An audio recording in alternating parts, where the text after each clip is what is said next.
Whoa!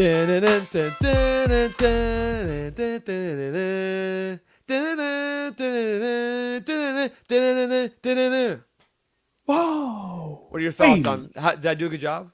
Yeah, I was gonna do the but you did Sorry, it for me. I'm sorry. I can't even go back. I can't even rewind and do that for you. Welcome to Blue Blooded.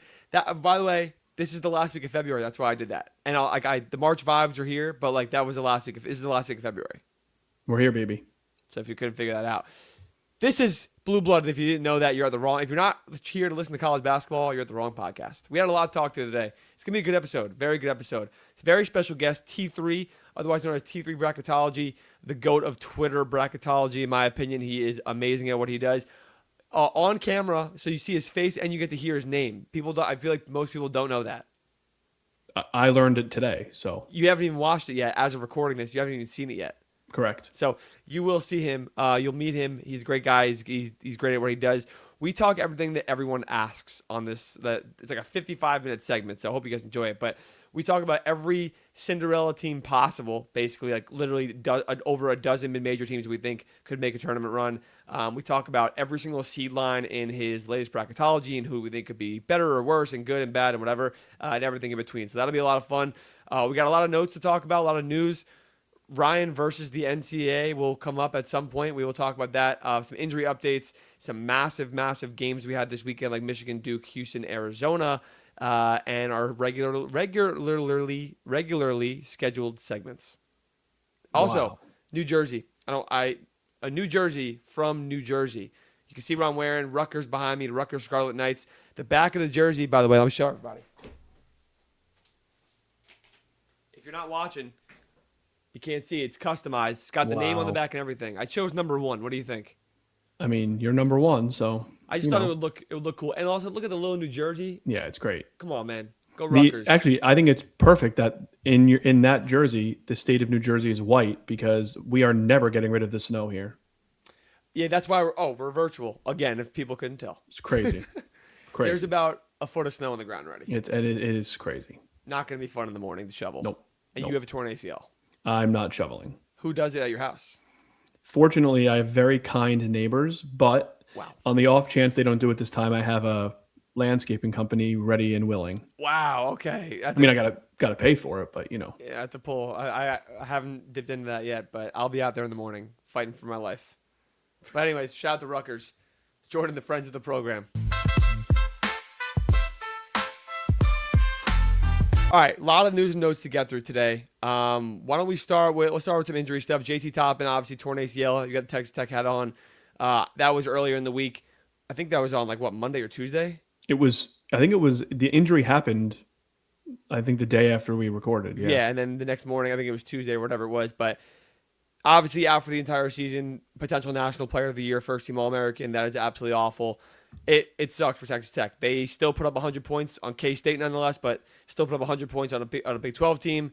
They're still good. I still think they're a dangerous team. The selection committee still have them as a top 4 seed in the bracket preview, which is interesting. We'll get to in a second, I guess. But it's tough. They can't win the national championship. I don't think they can go to a Final Four also, which they could have done both those things with JT on their team. Yep, no argument for me. So that's not fun. Jerome Tang, speaking of K-State, out at K-State. We literally recorded everything, and then I want to say 5 hours later, give or take after that, he was officially fired. Let's make a quick, we won't do a whole segment on it. 2 favorite candidates or 1 favorite candidate that you think will get hired or is a sneaky pick. I got 3 names. Can I give them to you? Fire away. Casey Alexander at Belmont. Yep, love that. Brian Wardle at Bradley. Okay. And I know you're going to like this one. John Gross. John Gross is the guy, but he's not going there. He might not. I think it's going to be Casey Alexander. I like that at Belmont. Yeah, I think it's great. I think they probably wish it was Schertz or Calhoun. Seems out of reach given the jobs that are going to be available. It will not be Josh Schertz, in my humble opinion, at least. How about that? Yep. Fair play.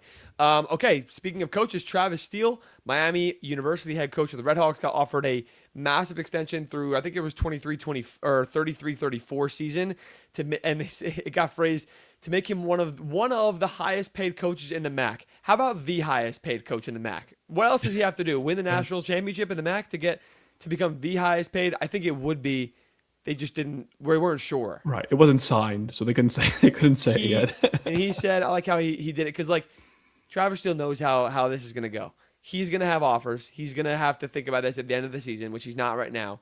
I'm sure he has whatever in his own regard. He said, I know it's there.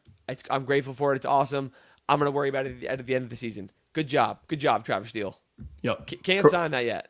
It's the correct answer. Let's just be honest. It is incapable to have a better season than he's having. So he would be very silly to stay. We'll see what happens. We'll see what his offers are. You never know. You never know what's going to be on the table. Maybe sometimes coaches sit an extra year and wait for the right opportunity. You can be picky. Yep. So, other news and notes. 2K sucks. College basketball was put into 2K officially after the 2K EA war over exclusivity for teams. 2K won with the exclusivity over the big teams. They put how many teams in there? Was it 16 total? Ryan, I can't believe we're even giving this a breath. It's such a joke. It's awful. They only put some jerseys and players into my team, which is Ultimate Team. If you don't put, and 2K. They messed it up.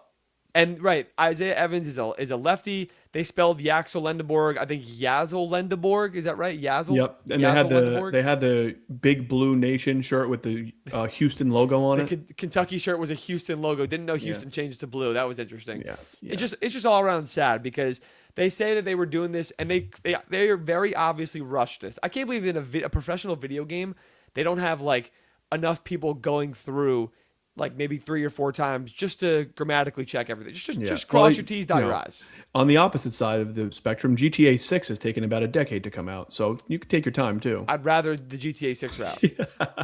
Yeah, 2K says that they are going to have game. a full game. What'd you say? I said this is a sad excuse for a game. Yeah, and they said they're going to have a full game next year, early 2027, with over 100 teams. Here's my prediction. First of all, there's no way they have a standalone game. They're lying about that. They're definitely going to put it into 2K, and it's going to be my team flexed. They say over 100 teams. They're probably going to like maybe have like 60, and it'll be like 40 men, 20 women, and just be like, or not even like 50 men, 10 women. It'll be bad. And the worst part about that is that they're going to be like, oh, there wasn't enough interest to build a 300 something person game. It's because you didn't build it. It's because you built a crappy product with 60. Yeah. And that's why. So if anybody from EA Sports is listening to this, please save us. Save us. That was good. Please save us. Let's get off that. I have a rule. This is news and notes. I'm keeping it in. Rule proposal. Rule proposal change. Rule change proposal. I haven't heard this yet. You haven't heard this. So, Coach's Challenge. I love it. I was at the St. Louis game, and this has got me thinking. So I put it in news and notes for no reason at all, actually, because we're saving the NCAA for after. The Coach's Challenge rule I like a lot. They all get a challenge. If they get it right, they get a second one, and it speeds up games for the most part. You don't have stoppages all the time. But when coaches are considering challenging a play, and they look at their video guide, and they're like, "Am I challenging it?" They're looking behind their shoulder. And they fake a sub. They're like, get over here from the end of the bench, but take your time, get subbing in. Or someone fakes ties their shoe. One of the VCU guys, I think it was a VCU guy, was fake tying his shoe. Instantly saw that he just like went down and untied his shoe. And I was like, okay, how about? And the refs know this is happening. So how about instead of this garbage, the refs, like they do, they give a 5-second count. They give a hard 5. So hold on, they give a hard 5-second count. Once they see the coaches even looking at it, hard 5-second count. The second they count to 5, they blow the whistle, they give the ball to the inbounder, and then you're in, and then no challenge. I mean, why can't we just wait 20 seconds? 20 seconds? No. It's not going to be every play, Ryan. It's the obvious plays. What do you mean? 20 seconds is insane. I'm just naming a number. Just wait around, see what they want to do, and then move on with the game. I don't wait think around. You have 5 seconds to challenge. That's simple. They basically have 5 seconds already anyway. Okay. So I'm just saying. Sounds like you're not changing anything. Hard 5. What'd you say? Sounds like you're not changing anything. An official 5, and the refs are like, all right, I'm okay with it. You're okay with it. I just don't have a big problem with the way it is right now. I'm happy enough that they're doing the challenge. Yeah, I don't have a huge problem with it. It's just funny. His shoes were fine, and he literally I watched him untie his own shoe. I think I would love to see someone like spill water accidentally. Oh no, that buys him a whole 2 minutes. That's what I mean. That's the move. You spill water, and they're like, "Oh, I'm so sorry," and then Yeah, I don't know. You'll already know if you're going to win the challenge by then. I have a lot of rule change proposals. This is the simplest of all of them. For sure. Fix the NCAA. Yeah. We start with a hard 5 second Yeah. count. So you know what? In that case, love the proposal, Ryan. Okay, valid. Speaking of NCAA, there was I don't know how to explain this properly. There's a seems to be a perceived war going on between me and the NCAA, which is very untrue. And my denial of media credentials for the Final Four, our denial. This is you too. I know. Sorry, I wasn't super surprised yours got denied for the record. Neither was I. For the record, but I was denied media credentials. I took to Twitter sharing some frustration. I thought pretty politely, and then it got way blown out of proportion. But they were mostly because of positive support. So one, thank you to everybody. I feel like most of those people are listeners here, and most of the people listening are also positive reinforcement for what's going on. I think I deserve maybe sounds like egotistical, but I think I should be given the Final Four credentials also. That's why I took to Twitter. I think it makes sense. I want to be there to cover for practices and for media questions and be at the games, obviously, to do all these things that I want to do and need to do. And I'm independent. I am non-traditional. I understand why I got denied initially, but nonetheless, I took to Twitter. Twitter went absolutely crazy. There's like 1 million views on Twitter. People are making videos. Awful Announcing wrote an article, which I didn't even know they do articles now.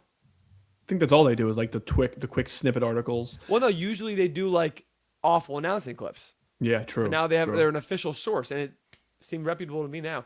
But it got so big and so widespread to a point where David Warlock, I forget his exact title, he runs all the media representation for the NCAA and March Madness, college basketball, etc.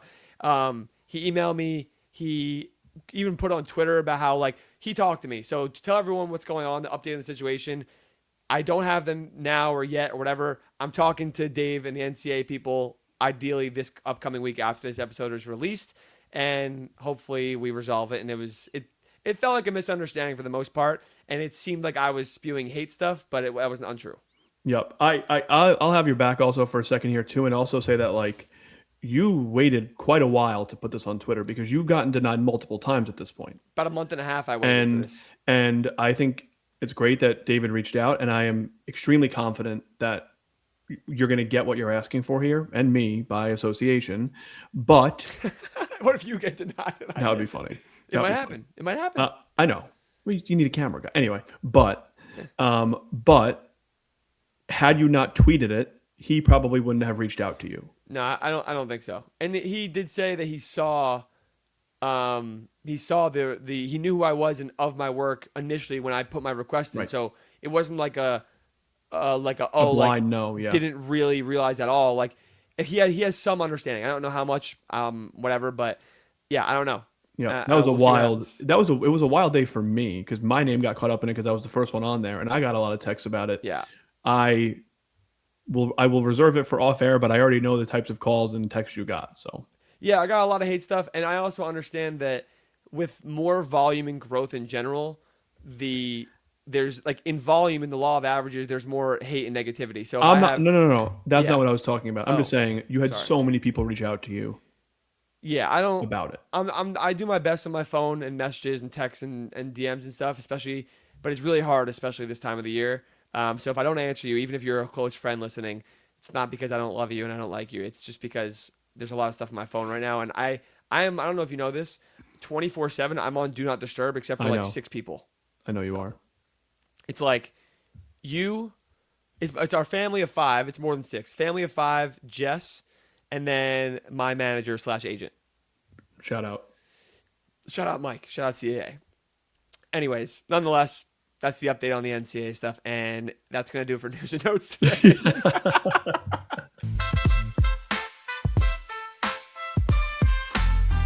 On to the home court advantage of the week, presented by none other than Home Field Apparel, the absolute best brand. We are going to, I believe it's Oxford, Ohio. Is that right?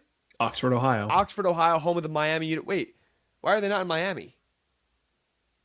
You were going to do this? Why don't the Jets play in New York?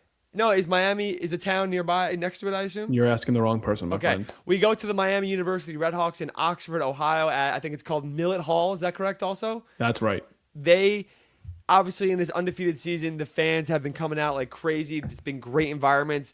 But this weekend, they had their first celebrity in the building. They had Myles Garrett there to support them, which I saw the guys and coaching staff talk about after the game of how much of a realization moment that was for them, and like a starstruck moment where I think it was Peter Suter, a couple of the guys were saying that like it's been great. We've had a lot of people here. The environments have been unbelievable. It's been sold out, packed every game. But Myles Garrett comes in, and then he comes into the locker room and he's like cheering them on after the win. Like that was a huge realization moment for them to realize where they've gotten to at this point, and they deserve that.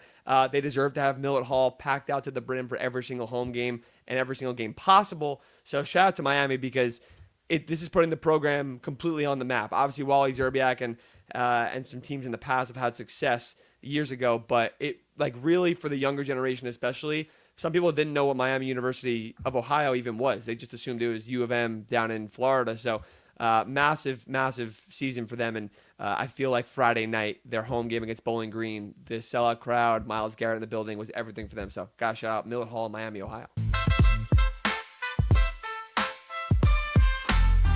Okay, let's get on with the good stuff today.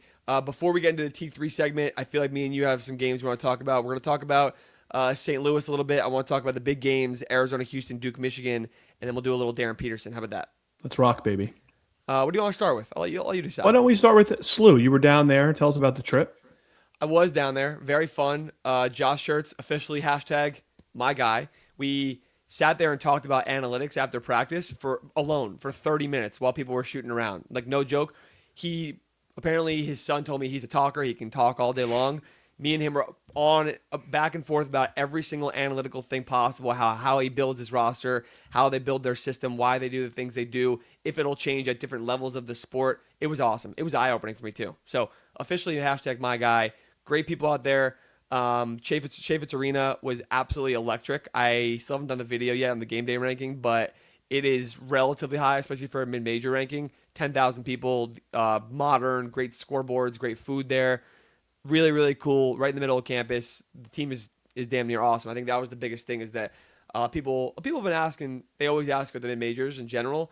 A lot of people, especially after me going this weekend, a lot of people were asking, are they for real? Like, do they pass the eye test St. Louis? Like, give me the lowdown other than what I see on TV and what I know about Robbie Avila and Josh Shirts and stuff like that.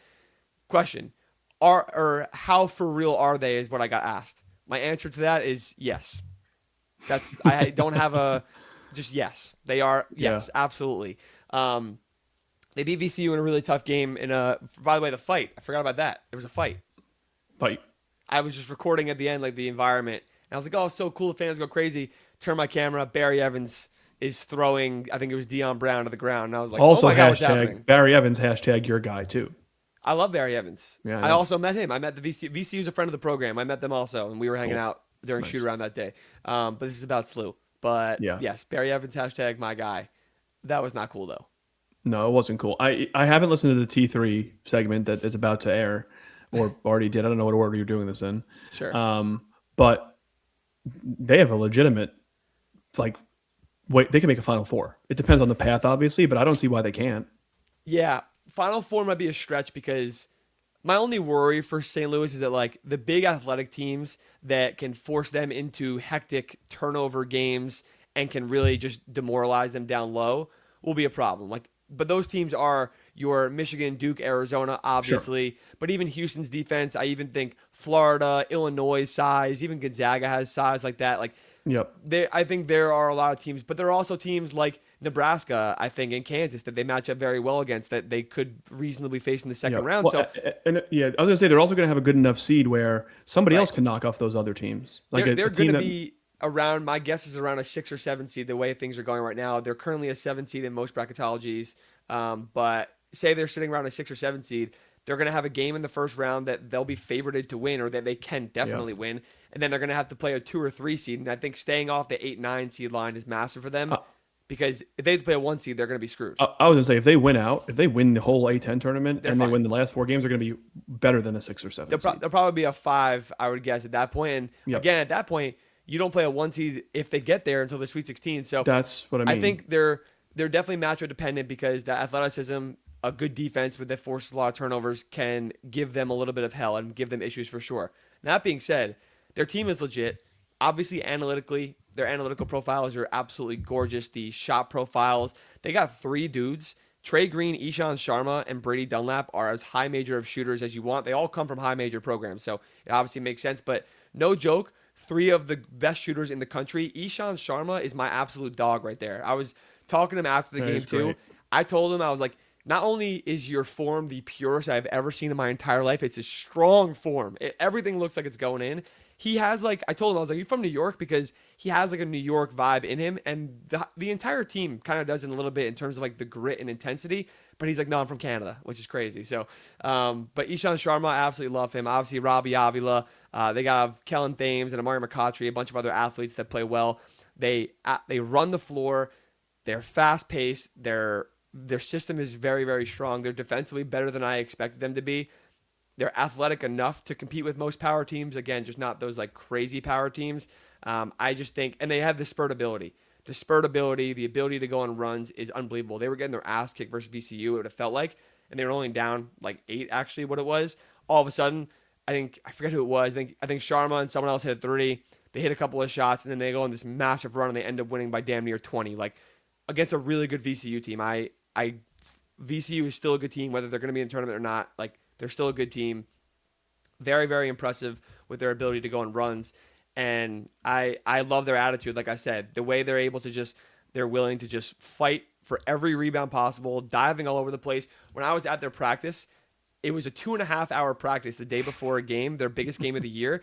And they come out in like not even matching gear, very, very laid back coaching staff, blasting music, like guys doing whatever. But then when they get to going, they just absolutely are firing on all cylinders. Very, very fun, laid back environment that kind of just lets the boys hoop, let the boys play. So like talk about Alabama, Arkansas, those types of teams. I feel like St. Louis is a mid-major version of them for absolute damn sure. And last thing I'll say, because I've been yapping a lot about it, the analytical stuff, Josh Schertz is as good as they come. He is one of my favorite coaches in the country before this. I know he's yours. After this, after meeting him 100%, there was a great moment. I went to the locker room for the post-game talk. And first of all, their shot profile, I want you to see this real fast on screen. Their shot profile in the game, can you see this? No, you can't see that. You can't see the shot chart. It's all at the rim and at I three. was gonna say, I bet you it looks like the Houston Rockets circa James Harden. I can't find the locker room. Here it is. So you go into the locker room at halftime. They have a VCU side and a St. Louis side, and they have a full table, and it says layup, post up, floater, mid range. I think catch and shoot three and off the dribble three, and then the volume of shots, the frequency, the points per shot. So the Wow. points per possession and points per shot on each of those styles of shot, and then the overall field goal percentage. This goes up at halftime. This is at halftime. Wow. So at halftime, they go in. One of the coaches writes down the analytical shooting profiles for each side, each team, and they look and say, "Look, they're not doing this well. Let's force them into that. We're doing this well. We're not doing this well." Like I'm sure they're not the only team to do that. I've never seen that in my life. It's crazy. I thought that was awesome. And Josh Schertz is like, call it what it is. He's not your athletic build. So he did not play at a high level of basketball. So he's like all of us that played video games probably and like build teams in our simulators and whatever. And like he's the nerd like us. And I love to see him succeed. That's my Yeah. spiel in St. Louis. I went on for way too long. I'm sorry. No, I don't have much to add. I mean, you said it. The analytical profile is beyond gorgeous. They shoot the ball. They're like second in the country. Sorry, first in the country at shooting the three, and fourth in the country at guarding the three. Like, The flip is insane. I think they were plus 17 on effective field goal yeah, percentage flip or margin, which is insane. it's like when you pull up the Kempom profile, it's not just green. It is bright green. It's like neon green and Yeah, in the same it's spot. bright green, and where it's red is where you want it to be red. Like Also, it's at the assist numbers and the yeah. attempt numbers. Also, 2 years ago, the Indiana State team that Josh Schertz and Robbie Avila were leading, they were a tournament team. They lost to a really good Tucker DeVries Drake team that was a 10 seed, I think, in that tournament, and there were a shit ton of bid stealers that year. So Yeah. they got screwed out of the tournament 2 years ago. This feels like full circle. Last year for Robbie Avila might be the last year it's flew for Josh Schertz. Who knows? It feels like full circle, and they're going to be in the tournament, obviously, and I think they could definitely make the Sweet 16. Yep. I think that they are capable of making a Final Four. I'm not telling you that they're going to. I think they are deep enough. I think they are well coached enough. I think they have the right build, to your point, to do it. It's going to be very matchup dependent, but I think they can make a Final Four. You know, it would be crazy if 4 teams that I'm heavily, like, personally tied into and know them make the Final Four. Yeah. It won't happen.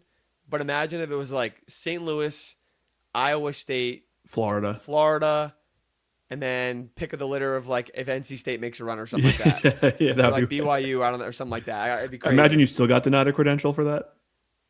No, no. If Iowa State's in the Final Four, I have all access. Yeah, that's. I think that's our biggest hope. If I get denied, I just gotta hope Iowa State makes it so I can They might go. actually just put you as like on the roster, and then you have full access I'm to on the Rutgers everything. team now. You didn't see? I Yeah, filed I a see. TRO. You're right. Anyway, yeah, I think like I'm glad you went. The campus looks cool. The environment looks cool. I mean, I have not. I've said so many positive things about Josh Shirts before the year, during the year, and now. So I'm really excited to see what they have in March. I did tell him and Phil Martelli Jr. both that you love them. They, man, those are my guys. They're at the Final Four. They're both going to come on the show, by the way. Okay, regardless of whether or not they're playing in it. Well, if they're playing, they might be a little busy. Yeah, well, I we'll Phil see. Martelli. Phil, if you're, I mean, the VCU's got Shaka Smart Final Four magic. You never know. I do. They also sent us gear, so I have VCU stuff. That's true. All right, let's move on. Too much A10 talk. Well, maybe not enough. There's no such thing. Not enough. Let's go to the big games. Why don't we? Let's talk the biggest game of the year, realistically. Duke versus Michigan. Very sloppy, but I still think very high quality basketball game and as much of a Final Four game as you want. Now sloppy in a certain way, but they're like Because there of was the great only defense. there was only 18 turnovers. They shot 43% total. It wasn't like out of control, turning the ball over everywhere, missing No, a no. million shots type of basketball. Yeah, that's a fair point. And I think the listen, both these teams they scheduled this game to treat it like a Final Four game because, which I actually love, and I don't think people like. It's great for the fans that we get this game that we're not used to, but at the same time, if you look at the way they set this up, they treated it like the national championship, like the Yep. Final Four game, because it's a neutral site. They knew that both teams were going to be great. They didn't know both teams were going to be this elite, obviously, and the reason why I say I think the Big Ten hasn't been able to succeed in the NCAA tournament and win a national championship in the recent years is because they play the Big Ten schedule so much leading up to the NCAA tournament. It's a loaded schedule. It's tough. There's a lot of travel, and the Big Ten style cannibalizes everybody. It cannibalizes itself so that teams are getting lower seeds because they're all beating up on each other, and teams are tired and they're playing the Big Ten style of tough, gritty games. To be fair, this was kind of like that, but now you get to completely game plan for a completely different type of opponent for both teams. And I think that helps you get ready for March. They're also on a neutral court. This is a potential national championship game. They're using the NCAA Wilson balls that they're going to use in the NCAA tournament. Like everything to a T was an NCAA tournament Final Four type of game. So I love that they did that. And it's a treat for us to get that because we get to see the truth about these teams a little bit. I didn't learn a whole lot about the teams that I didn't expect, that I didn't already know, I feel like, coming into it. I think Duke, like I've had questions about them closing out games like they were last Same. year. They've been better at that this year than last year's team. Last year's team had like 4 or 5 different games where they had that issue. I've brought up the concerns. It's still in the back of my mind, but I felt better about it in this game. John Shire's offensive sets were and actions were beautiful in this game. Like their flare sets that they were using with Isaiah Evans, and then in the second half they started dipping him into back cuts.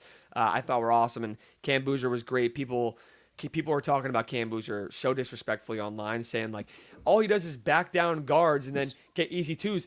If they hunt switches and they get a switch onto a guard, yes, he's gonna get an easy two. And then when he has a big on him, he faces up and he's quicker and he gets to the rack still. Like he had a damn near triple double and he was diving on loose balls, making winning plays. Like there's a reason he's only 18 and he's basically the most winningest basketball player ever up to this point in his career. And if he adds a national championship to it, like Yeah. it's a ridiculous Dude, resume. he was Crazy. 3 assists away from a triple double against Ademara, Morez Johnson, and Yaxel Lenderberg. People were talking about him like he has zero bag at all. He's just Crazy. smart. He's just a high IQ player. Like it's that Right. simple. So He's my affection for him has grown immensely. he's so methodical and strategic about the way he goes about things.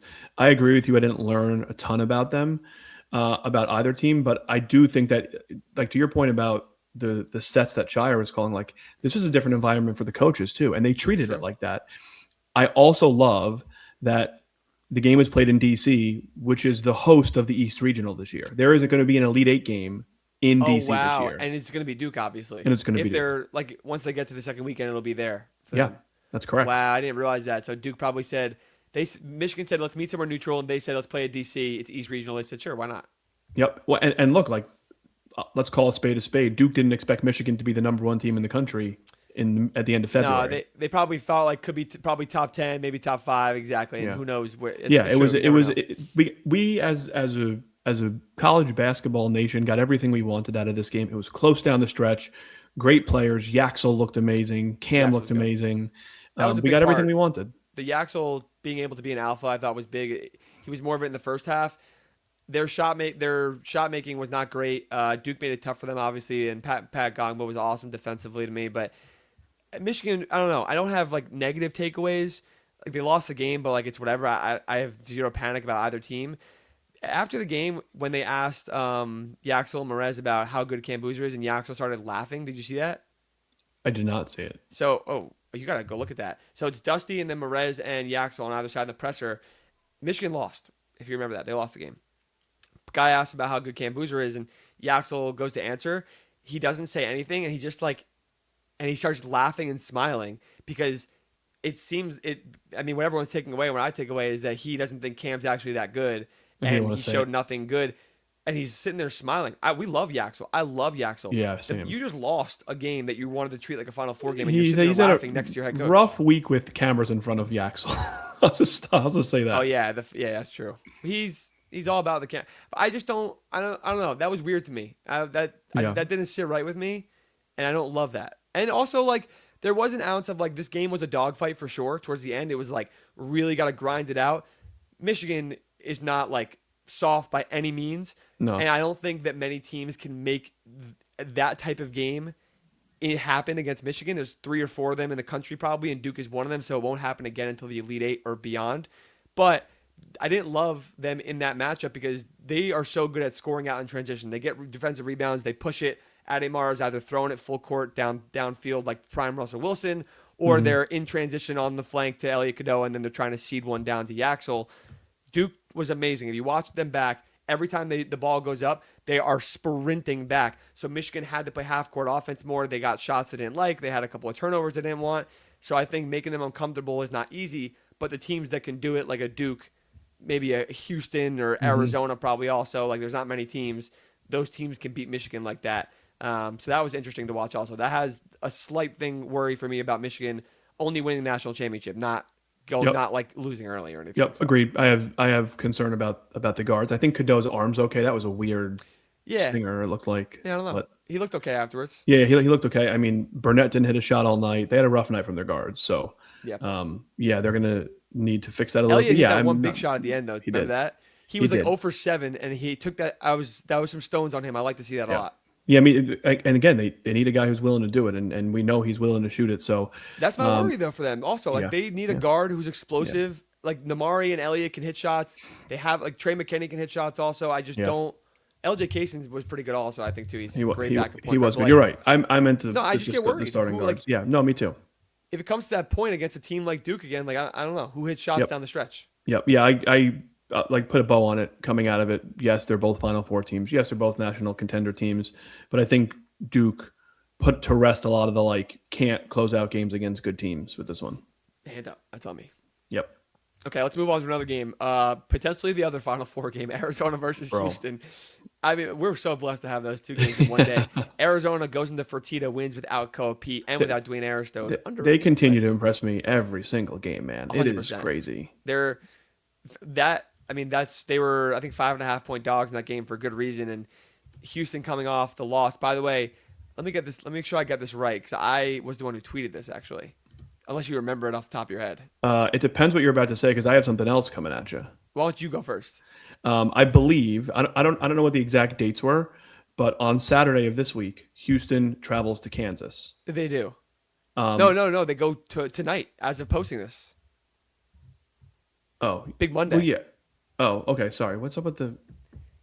How about I go instead then? Oh no, sorry. I have the wrong. I don't. This is not an Arizona. I was gonna say something that's not Arizona related. So I'm sorry. Oh, But wait. I was gonna say something that's Houston No, yeah. related. Houston's going Okay. to Kansas. Houston. If Houston loses on Monday, Yeah. it is the first time that they've lost 3 games in a row since like 2017 or something. 2017. I'm the one to put that out there. And if Kansas loses, Oh, I believe it is the first time that they've lost back-to-back home games in the Big 12 in like another crazy stat. I forget what the number Oh, is. I think Norlander put that out there. Is that who it was? Okay. It was either him or someone else. But Yeah. yeah. So it's funny. I actually I was going to bring this up. I went back and did some research at the end of that game. It's the first 2-game losing streak for Houston at all since January of 2024, and it's only the third time that they've lost 2 games in a row in 9 seasons under Kelvin Sampson, which is Crazy. absolutely insane. And yes, now they have to go to Allen Fieldhouse where they haven't lost 3 games in a row since 2017. That's insane. That's Yeah, I'm trying to find the Kansas stat, but I'm already back at 2000, and it's they okay. haven't lost 2 in a row at home. So yeah, it's like one of those things is happening that doesn't ever happen. Yeah, it's gonna be crazy. And Kansas is another conversation that hasn't looked. Yep. Sorry, I had the teams mixed up for a second. It is the day this episode airs. It is today. I'll give you an Arizona stat. This one's from Norlander. Ready? Arizona's top three wins have all come with 3 or fewer made threes in each game. The win-loss record in games with 3 fewer made threes in a game versus top 3 teams in the last 5 years. Everyone is 2-72. Arizona's 3-0 in those games. Wow. Did you That's see that insane. Seton Hall won a game without hitting a 3? The Georgetown game, right? Yeah, that's crazy. Seton Hall basketball, baby. Yeah, All in. That's Hall in. That's your baby. favorite team. Okay, we're not going to go there. Yeah, that's a Seton crazy Hall, Arizona. Wisconsin. Put them in the tournament. Yeah, please don't. That's a crazy Arizona stat. But again, I think it just shows you that like they can play in different ways. They did this without Koa Pete in Houston. Yeah. Like Delorso was unbelievable. Oh, low key. If Koa Pete's, as long as he's okay, it was a blessing in disguise for him to be out for a couple games to let guys like Anthony Delorso go off and be comfortable being the dude, because there's going to come a point for them to win a national championship where they need someone to step up. I was going to say, like, this gave me so much more confidence because Koa was out, Yes. that they're even deeper than you thought they were. Like, Right, that's not what- because that's they what won this the is. game, but because of how they won the game. Correct. With that, and the made threes thing, I put out there, and maybe I worded it poorly. I'm like, oh, like they didn't shoot well from the free throw line, which they've had a couple of a decent amount of issues, which I hate. I hate that for them in Iowa State specifically. Like actually, Eric, our other brother, will never pick them to win the title if they don't shoot the free throw well. That's like something he stands on, which is fair. But they didn't shoot the 3 well either in this game. Obviously, they are one of the lowest volume in the entire country of shooting the 3 ball. And I was like, oh, like their shooting struggles kind of continue. They don't shoot a lot of threes because they don't need to shoot a lot of threes. Mm-hmm. My worry is that at some point they're going to have to be in a shootout versus a team that's not a Big 12 style. But that being said, because they're so good and so dominant, they might control every game to a point where they never have to shoot that many threes. Like, I don't know. My brain goes all over the place of, do I trust them to not have to shoot that many threes to win a national championship? And if I don't, can they keep up with a high volume and shoot at a high clip? In that sense, we're never going to know that until it happens. Like, we're not going to know if they can shoot at a high volume versus an elite team in the Elite Eight and Final Four and back-to-back games until it happens, if it ever happens. So I'm all over the place on Arizona. I think they are the safest of all the 1 seeds, maybe outside of Duke. Michigan has been volatile, even as good as they are. They have to have volatility this year. Arizona's amazing. They come from the Big 12, which I love. They could easily win the national championship. I'm trying to talk myself into who my national championship pick is going to be, because usually around this time I start to like sink into a team unless something crazy happens, and I can't do it. I don't know. There's so many teams I want to pick from. So, yeah, well, they're up there, that's for sure. Good, great win for Arizona, though. They basically locked in a 1 seed at this point. Michigan, Duke, Arizona are all going to be 1 seeds. Yep. And then the last one, T3, you'll hear it. We talk about it. He thinks there's 9 teams that could be a 1 seed. 3 of them are obviously basically locked. All right, let's get the man T3 on for an awesome segment. We're going to talk all things bracketology. We go through over a dozen different mid-majors into 15 and 16 seed territory to watch out for the NCAA tournament, on top of every single seed line in his latest bracketology, and much more. So hope you guys enjoy it.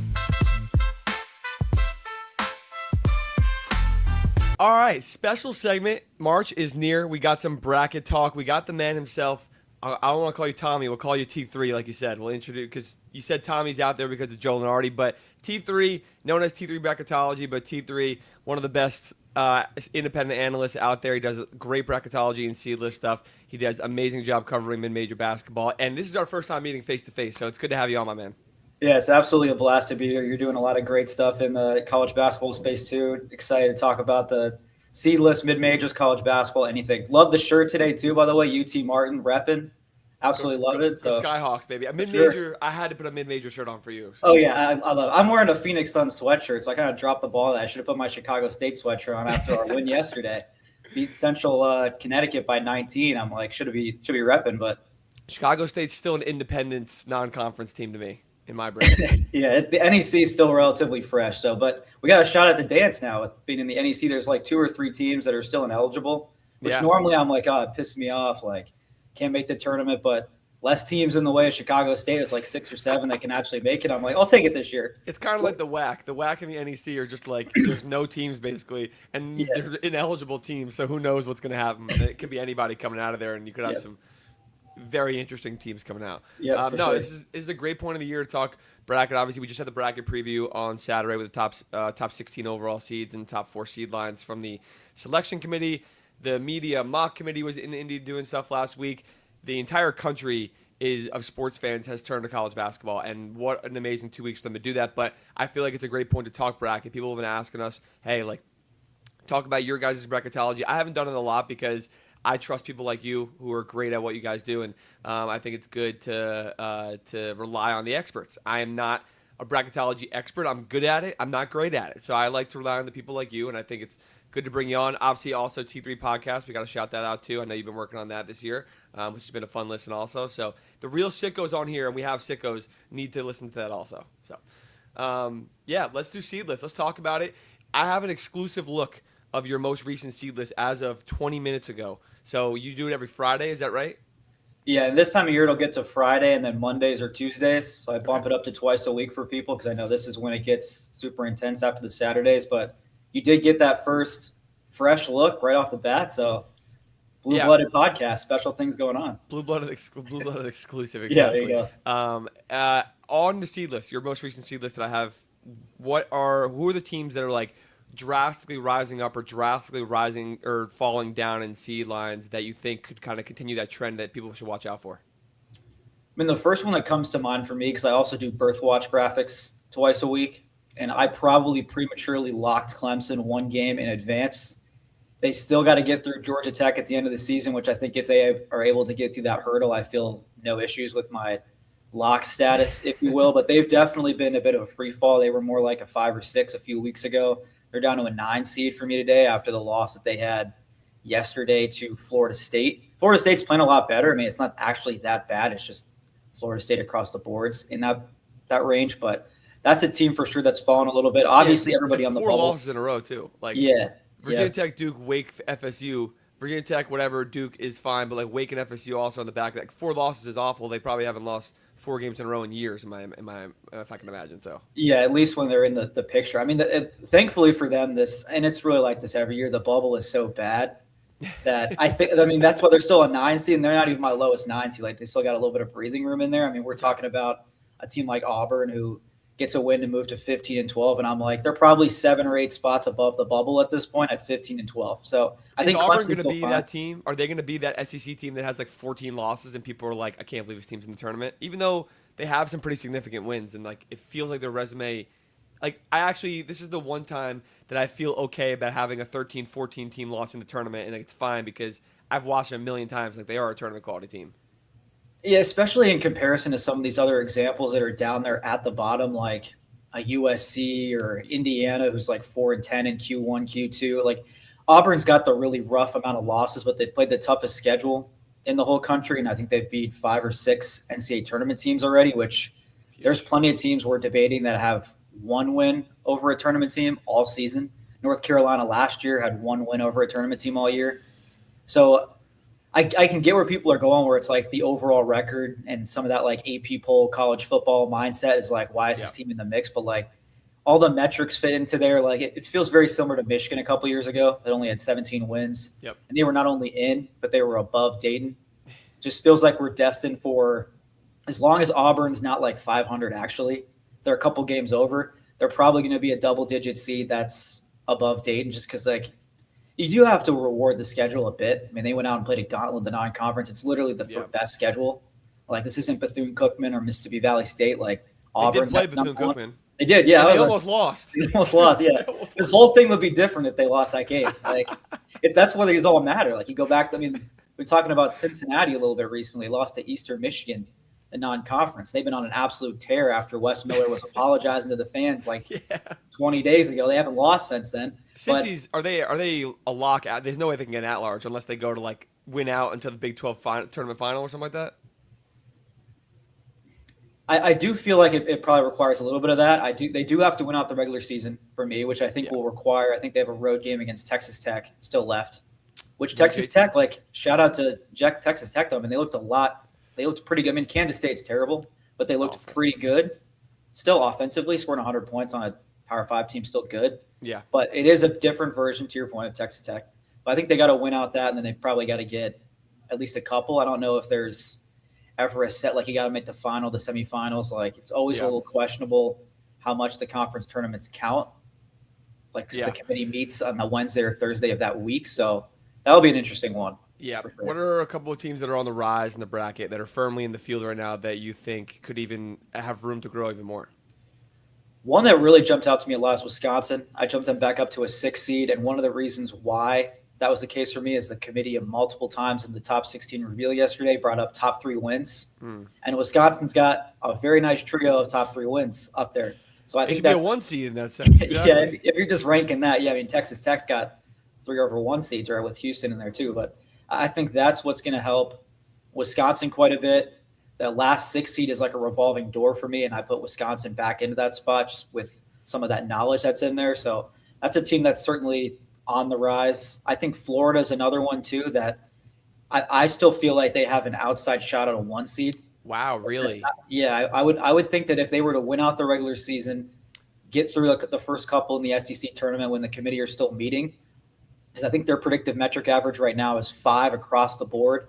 With Iowa State having lost yesterday, which was not bad, they could very easily still be the 1 seed. Like at BYU's not that bad. BYU seems to be playing just fine without Richie Saunders, so I think that's still a case. UConn has shown that they can struggle a little bit with the middle of the Big East if they drop another one.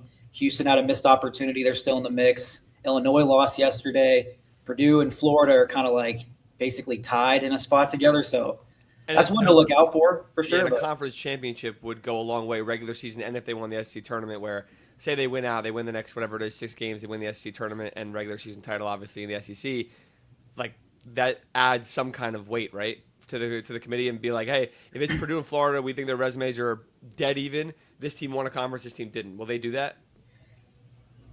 if you listen to some of the media members that were at the top 60 or the media committee mock committee or whatever that they had earlier this week, they would say yes. I would say we have a perfect example of just last year with Purdue and Michigan.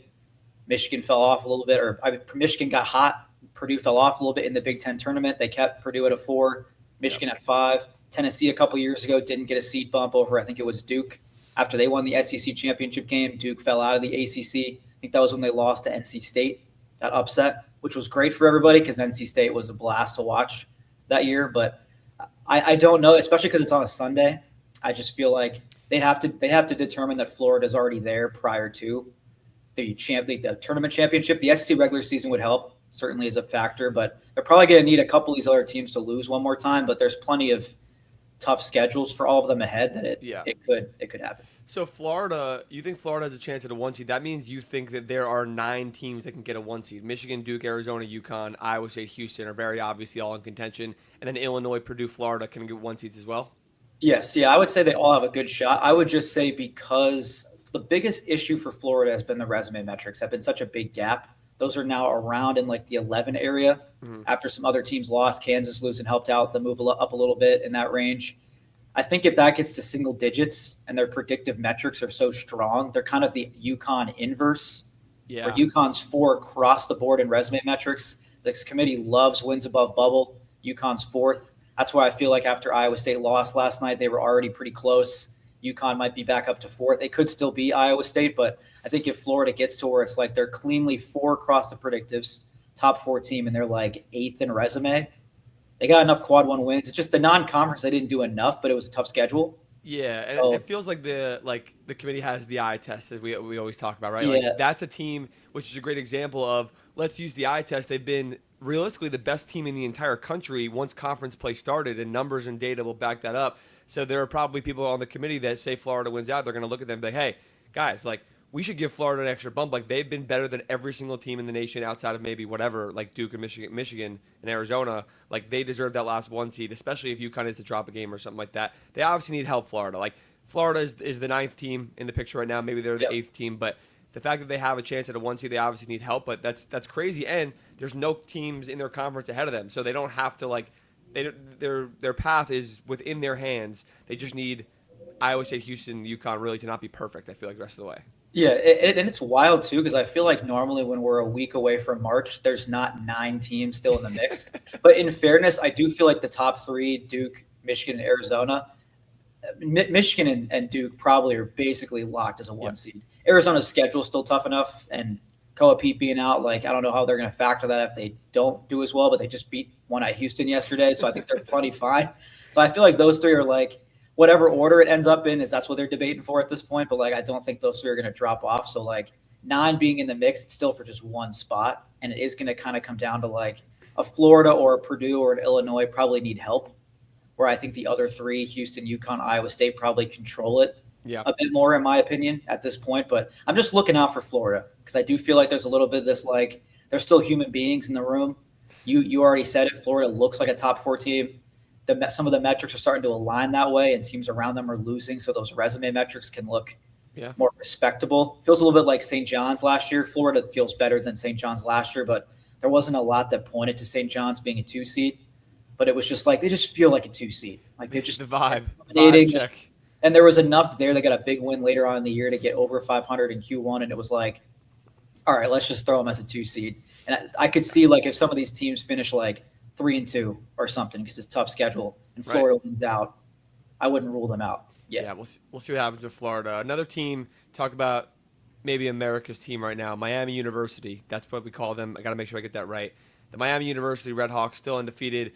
You have them on the 11 line right now. 11 line, assuming that would basically assume they go undefeated, correct? And win the MAC tournament? Yeah, I do feel like if they actually finish the regular season undefeated and win the MAC tournament, that they would be above an 11. I think their predicted metrics are in the 80s, which holds it back. But I think because they have some, especially like a wins above bubble last year in our first example of wins above bubble, no team, or there was like a very rare team that would be more than 1 seed off of what their wins above bubble was, and Miami's is a 9 seed at the moment. So I do feel like they would probably get a jump up to a 10, and one of these other bubble teams would be a non-Dayton 11. But just for now, with how everything averages out, I feel like an 11 safe. But I would have them in the field at the moment, even if they lost in the MAC championship game. I know me and you both feel very strongly about that because like people always, it's so annoying seeing people talk about their strength of schedule is 300 whatever like on the season. First of all, they're in one of the best true mid-major leagues in the country. The MAC is very good. Akron is legit. UMass, Buffalo, Bowling Green, like there are good teams in that league. Kent State, Toledo, it's deep too with quality teams. But also like teams have bad strength of schedules every single year. None of them ever go undefeated. So it's not that easy. It's I call it the Gonzaga syndrome. It's the same thing. St. Louis lost at Rhode Island. Gonzaga lost against Portland. Like these teams lose eventually when you don't play good comp all year. And no matter where you are, you're going to lose eventually. But Miami's not doing that. They are an anomaly, which makes it tough to seed. I get that for the committee. I just like worry that they have pigeoned Miami into this maybe a 10, but 11 or 12 line if they get in and whatever, and they're not going to even remotely consider anything else because of the strength of schedule. Because, like you said, they're 34th in WAB right now, 22nd in strength of record, which is absolutely wild. Like, they win games. They look good. They pass the eye test. They're human beings in the room. There's got to be someone that will advocate for them. Like, realistically, if you ever saw a team that had 1 loss or 2 losses like a St. Louis, obviously with a much better analytical profile and predictive metrics, they're going to be on the 6 line or the 7 line, maybe the 8 line. But Miami, I feel like, has just been kind of designated as 11 if they get in, and then if they lose, they might get kind of screwed. Yeah, it does feel like there's been this hyper fixation on. I mean, I love watching SLU too, but their non-conference the schedule was in the mid 300s also. So it's not like they went through a massive gauntlet. Until the Rhode Island game, the only loss they'd had was at the buzzer to Stanford. So it's like kind of you let that one fly, and Stanford's not terrible. But I think some people get really focused on, especially fans of teams that are on the bubble and they're, it's a stressful time of year with just a month left. Like Miami's got 1 win in the top 2 quads. So they have, and that's like the schedule, like they have stacked up a lot of the other 2. And I think that's something that people are pointing to, but to your point, I think at some point, like, what is the reason for any of these teams to play games at all until the conference tournament if you can't win 30 games and miss? Like, I Yeah. would love to just draw a line in the sand and say 30 wins is good enough. And then people would say, oh, like an Auburn, they're never going to schedule tough. They're never going to do this, whatever. It's like the only reason Auburn's in right now is because their schedule's good. Yeah. Like, that's the only reason that they're even safe. Like, I still feel like most seasons, like how good I think Belmont is, it's So going to be good. hard for them to finish the season with 30 wins if they were in the at-large discussion. Obviously, if they win the Missouri Valley, they'd be over 30 wins. But Right. for them to need an at-large or like that's going to be challenging too. It's most teams don't. I don't even think we've ever had a team miss the NCAA tournament as an at-large that had 30 wins ever. And So I and we actually like shouldn't. that a lot. It's you can't blanket put it across because teams will start to manipulate that. Of course, I Yeah, hear what you're yeah, saying, but at the same time, Auburn's a good example of like you play in a good conference. No matter how bad your your non-con is, if you're in a power conference, you're not going to win 30 games unless you're amazing. Like it's that simple because you're Big 12, SEC, Big 10, ACC. Like you're not going to be able to win 30 games. It's not going to be that simple. So I actually don't hate that at all. If you were the committee, there's no one else. It's just you. You are the committee. Miami goes undefeated. What seed do you put in them? Assuming nothing else crazy happens right now. I still do. I still do appreciate metrics to a certain point, but reviewing this 8 line to me, I'm like, I think I'd throw them at 28 overall, last 7 seed. Like we've Okay. had plenty of examples in the past of really good mid majors. They have a really solid record, like the Murray State team with John Morant a few years ago. Yeah. Like now they had a couple losses, but like I can understand the strength of schedule was really bad. They played a couple of non-division one teams. I think it would just be like you ignore everything else and you just throw them as the last seven, and you let them Yeah. wear the white jerseys and not also be like the 8-9 game where it's like, all right, we'll throw you this bone. Now you got to go play one of Go play these Michigan gauntlet teams. afterwards. Yeah, it's like let's let them play like Purdue or something afterwards. Which like Purdue is going to be heavily favored to win that game, but like They've been more sometimes the volatile. Achilles, Yeah. yeah, sometimes the Achilles heel is that team gets red hot from three, and that's what Miami can do. So let's see like what happens in that game versus like, all right, here's Michigan, Duke, or Arizona. It's like, well, everyone's just going to say they stunk. They beat like an 8 seed that's like a Clemson we just talked about. Oh, Clemson, and like the people will move the goalposts on them, and then they get 25 balled by Arizona. It's like, well, so would all these 8-9 seeds like they have been all season. So Yeah. that's what I would do if it was like my own criteria. I would say if you're undefeated, you should never be worse than a 7. Like that's just like a written in the sand. You went undefeated. I Like said the same thing about like you could be a MEAC or SWAC team, yeah, whatever. Like any I of them. literally don't care. Yeah. Yep. I fully agree with you. Okay, let's say they lose to Akron in the MAC championship. What seed do you put in them? Like myself or where the committee would If be. you're the committee, If it's just me as the committee, I'm probably plopping him in there as a 10 or an 11. No Dayton though. okay. Like above the. I think the committee would put him in Dayton. I would keep him above. The I will say this: I think they deserve to be above Dayton if they lose one game and it's to It just Akron, who's yeah. great. But the Miami fan base would take over that arena. It's So down the fair, road. yeah, for sure. Yeah, It'd be, that would be pretty sick. it'd be Yeah, fun to watch. yeah, It'd be really fun to watch, and they would probably torch some random like. I'm just gonna be honest. Like I would love to see them play like a TCU or Indy. I feel like they're a better team. Like they yeah. would win the game. Ohio State, a little Ohio battle. That Oh could my be the God! In storylines Dayton, there. that'd Yeah, be absolutely unbelievable. yeah, that'd be cool. Okay, so if they lose one game this week and then they lose in the MAC tournament, you think they're not going to get in? My gut right now would be that they're first four out. Okay. But if it was my opinion, I'd put them in. Okay. Fair play. Like, I think Right. if you lose one regular season game all season, unfortunately, the last 4 games they play are like these aren't the ones that even though their metrics might be bad, they don't have like that respect. Like even at UMass would have been like better, or Kent State, like you mentioned, or even Buffalo's gotten more buzz. They Bowling don't have Green, they Akron just again. Yeah. Yeah. yeah, it's like I think this week is like Western Michigan and maybe Eastern Michigan. These are At not least the games to lose. If you're my, no, these are not the games to yeah, lose. at least you could say Eastern Michigan beats Cincinnati, so that's a transitive win over whatever Iowa State or something. But like, it's if you want to play that game, so then Miami's like it's not that bad. But those ones are the ones that are like that's what Indiana State ran into. They got ranked. They won a couple years ago. They got ranked. They lost 2 games, and it wasn't like your traditional big brands. Okay, the eyes will say it's a Q3 loss, but it's not a bad Missouri Valley team. Like I think they lost to Valpo maybe in there, which this year Valpo is fine, but like that year Valpo was not good, and it Yeah. just that No, hurts the that's a optics. great example to bring up of like they were they were a team that was very obviously a tournament team on paper. Yeah. The resume was really strong. They played a decent strength of schedule also. Like their metrics were good. The eye test, you watch them, you say this is a tournament team. They just had the DeVries family level of a Drake team that was like a 10 seed that year in the tournament, which was a really strong MVC team, and they got screwed also because of bid stealers, right? So like, sure, if Miami loses one game tomorrow or in a couple of days, and then they lose in the MAC tournament final, there's going to be bid stealers somewhere, and that would probably end up kicking them out, and it'll be an easy way for the committee to be like, the bid stealers, they were the next team in, but then there were two bid stealers, and that's kind of it's not our fault. And all I care about, I just want them to keep win every single game, because then we see Travis stealing a Speedo on Selection Sunday. Yeah, that would be pretty sick. It is unfortunate though that it's like the mid major homer in me wants Akron in too. So I'm Yeah. like, do I need to root for Miami to lose in the MAC championship and not go into the dance undefeated just so I can get Akron in? When it's like I wish that there was a scenario like Akron has no shot unless they win the MAC. Yeah. But like you watch Akron, I know they got kind of eviscerated by Purdue. It was at Purdue though, a lot of teams do. But like you watch Akron, I'm like they could beat some of these 5 seeds on a good day. But I feel that I way also every don't year want about to. Akron, yeah. Yeah, fair enough. Yeah, I just don't want to root also against Miami losing the MAC championship just so I can get us. Like it's just it would be nice if we could have both, Right. you know. You're not But going to be able to actively, if you watch them play in the MAC tournament I'm gonna final, root for Miami. Yeah, I can't. you're I not can't going to do that. actively root Like, against them to yeah, finally lose. That'd be a terrible timing. All yeah. right. This is a good segue. I want to call this the Goliath rating. I thought about this. I think I forgot. I was in St. Louis and it kind of popped in my brain. Basically, a 1 through 10 score of how much Goliath potential you think this mid-major team has. I'll bring up a team. We'll both give our score. We'll do a quick discourse on it real fast.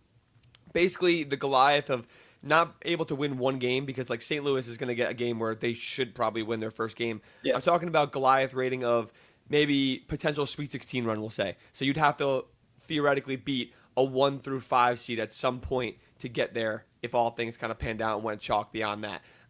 So let's start with St. Louis, best mid-major in the country right now, other than depending on what you consider mid-major, obviously. But St. Louis, best mid-major in the country. They are on your 7 seed line. What's your Goliath rating? I like the way they play from an upset standpoint. I would probably say like the way I'm interpreting it is like if I said like a 10 or something, like I'm not gonna say 10, but if I said a 10, it's like it's not guaranteeing they're going to, but I would put them at like 8.5. I think they've got all the tools to hang with any of those teams in a one off matchup. Yeah, I have it at a 9 at least. I completely agree with you. Everything is matchup dependent in March, especially Yep. for underdogs, Yep. especially in the current landscape of the sport, like last year and this year, where the top teams are so good.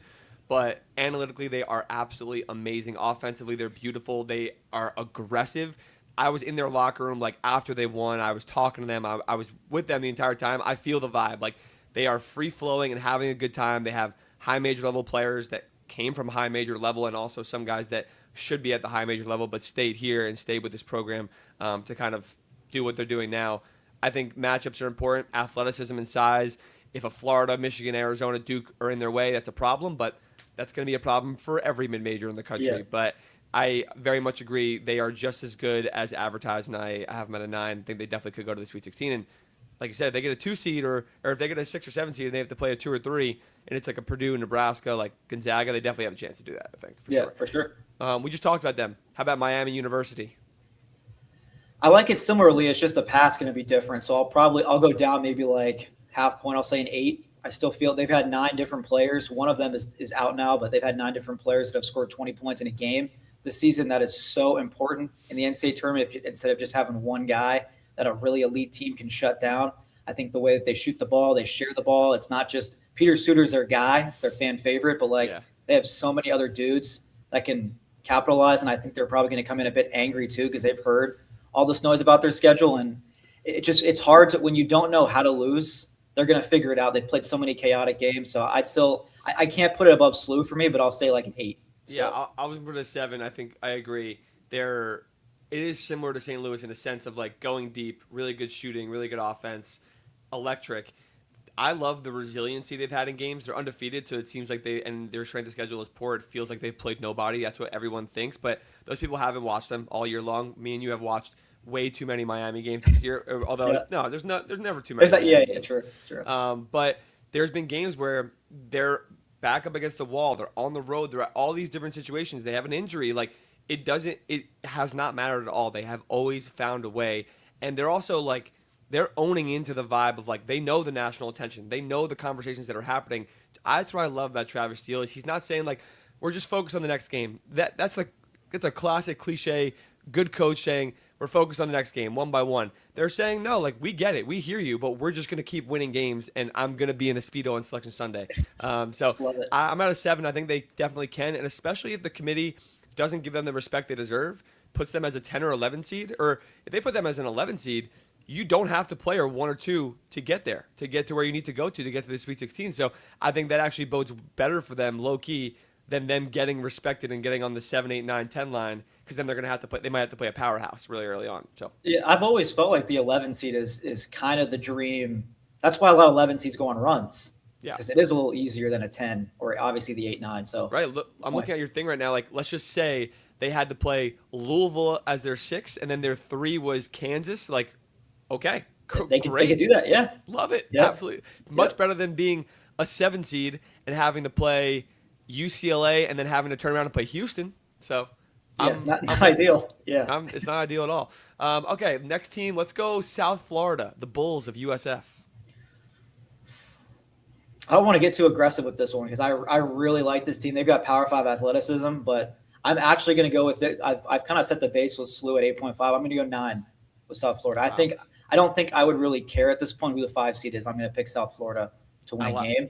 I And like so then that. at that point, it's like, how do I feel about some of these 4 seeds? Like, does a Kansas fall down a little bit? Is it a Michigan State if they're struggling shooting? Like, I feel like that's a range where South Florida can. They've struggled at the beginning of the year because that's a lot of new transfers, brand new head coach with Brian Hodgson. Like now they're clicking, and this is Yeah. not the best American that it's ever been. Like they're certainly the class of the conference, but I just think it's another one of those teams that can go deep. They have 4 or 5 guys that are legit Power Five level players. I think they can hang with any of those teams that would play in the first game, and then because they're probably going to be a 12, you're going to get a more it's a similar game again in the second round. You're not having to play a 1, 2, or 3 to get to a Sweet 16. So Yeah. maybe a nine's aggressive, but I do feel like it's the path's probably going to be easier than Sluice to Yeah, get there. I think that's a great point. I'm at an 8 for them. I had SLU at a 9. I feel very similarly to you, where I love Brian Hodgson, great coach. He has like the NATO Alabama mindset. Obviously, that's where he derives from. They have the athletes, the size, the aggression to make a game against a power team very hectic. And I look at the 5 line right now: Tennessee, Vandy, Arkansas, St. John's, 3 SEC teams, and St. John's. Those games will get hectic and crazy. They remind me a lot of GCU from a couple of years ago when they played in that insane game versus Alabama, Yep. and they won one game obviously, and then all of a sudden you play Alabama and things are going all over the place. The game is absolutely crazy. Those are the games where usually those are when the upsets happen, right? Because it's Yep. hectic, it's messy, it's sloppy, there's turnovers, and that's where the power team loses control of the game. So I like USF in that sense.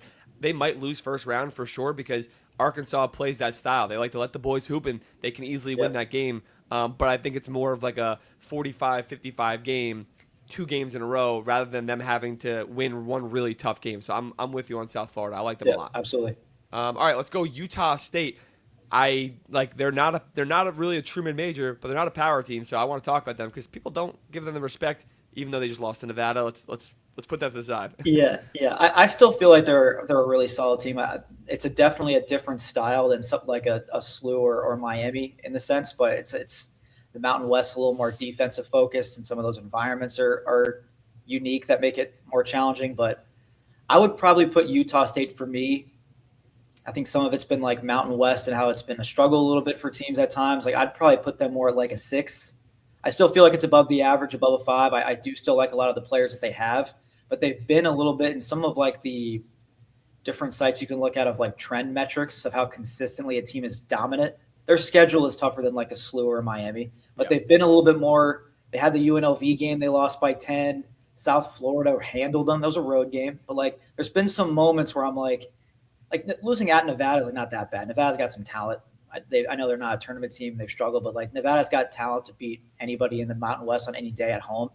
I just think there's been a little more volatility there. Granted, their schedule's tougher, but I think if they're like a 7 or an 8 seed, I would say it's I would have to be flipping a coin for the first round. So got to put it a little bit lower. So I'll say 6. Yeah, that's why I'm at like a out of 5, and I think it might be a slightly generous because of their draw that they're probably going to get. Like realistically, they're probably going to get put on like the 8-9 line. I feel like by the committee, and then like they're not going to be able to fare against one of those 1 seeds in the second round. But this Utah State team much better suited to succeed in March than their past Utah State teams. They're much better defensively. They have much better trustable talent that has been there with some continuity on their roster and more experience in Mason Falslam and MJ Collins and the guys. So I like them. I don't go crazy about them because of the matchups, but I think they're better suited than all the Mountain West teams outside of San Diego State who have failed to do anything for us in the last few years. So Yep. that's fair. How about Belmont? You mentioned them before.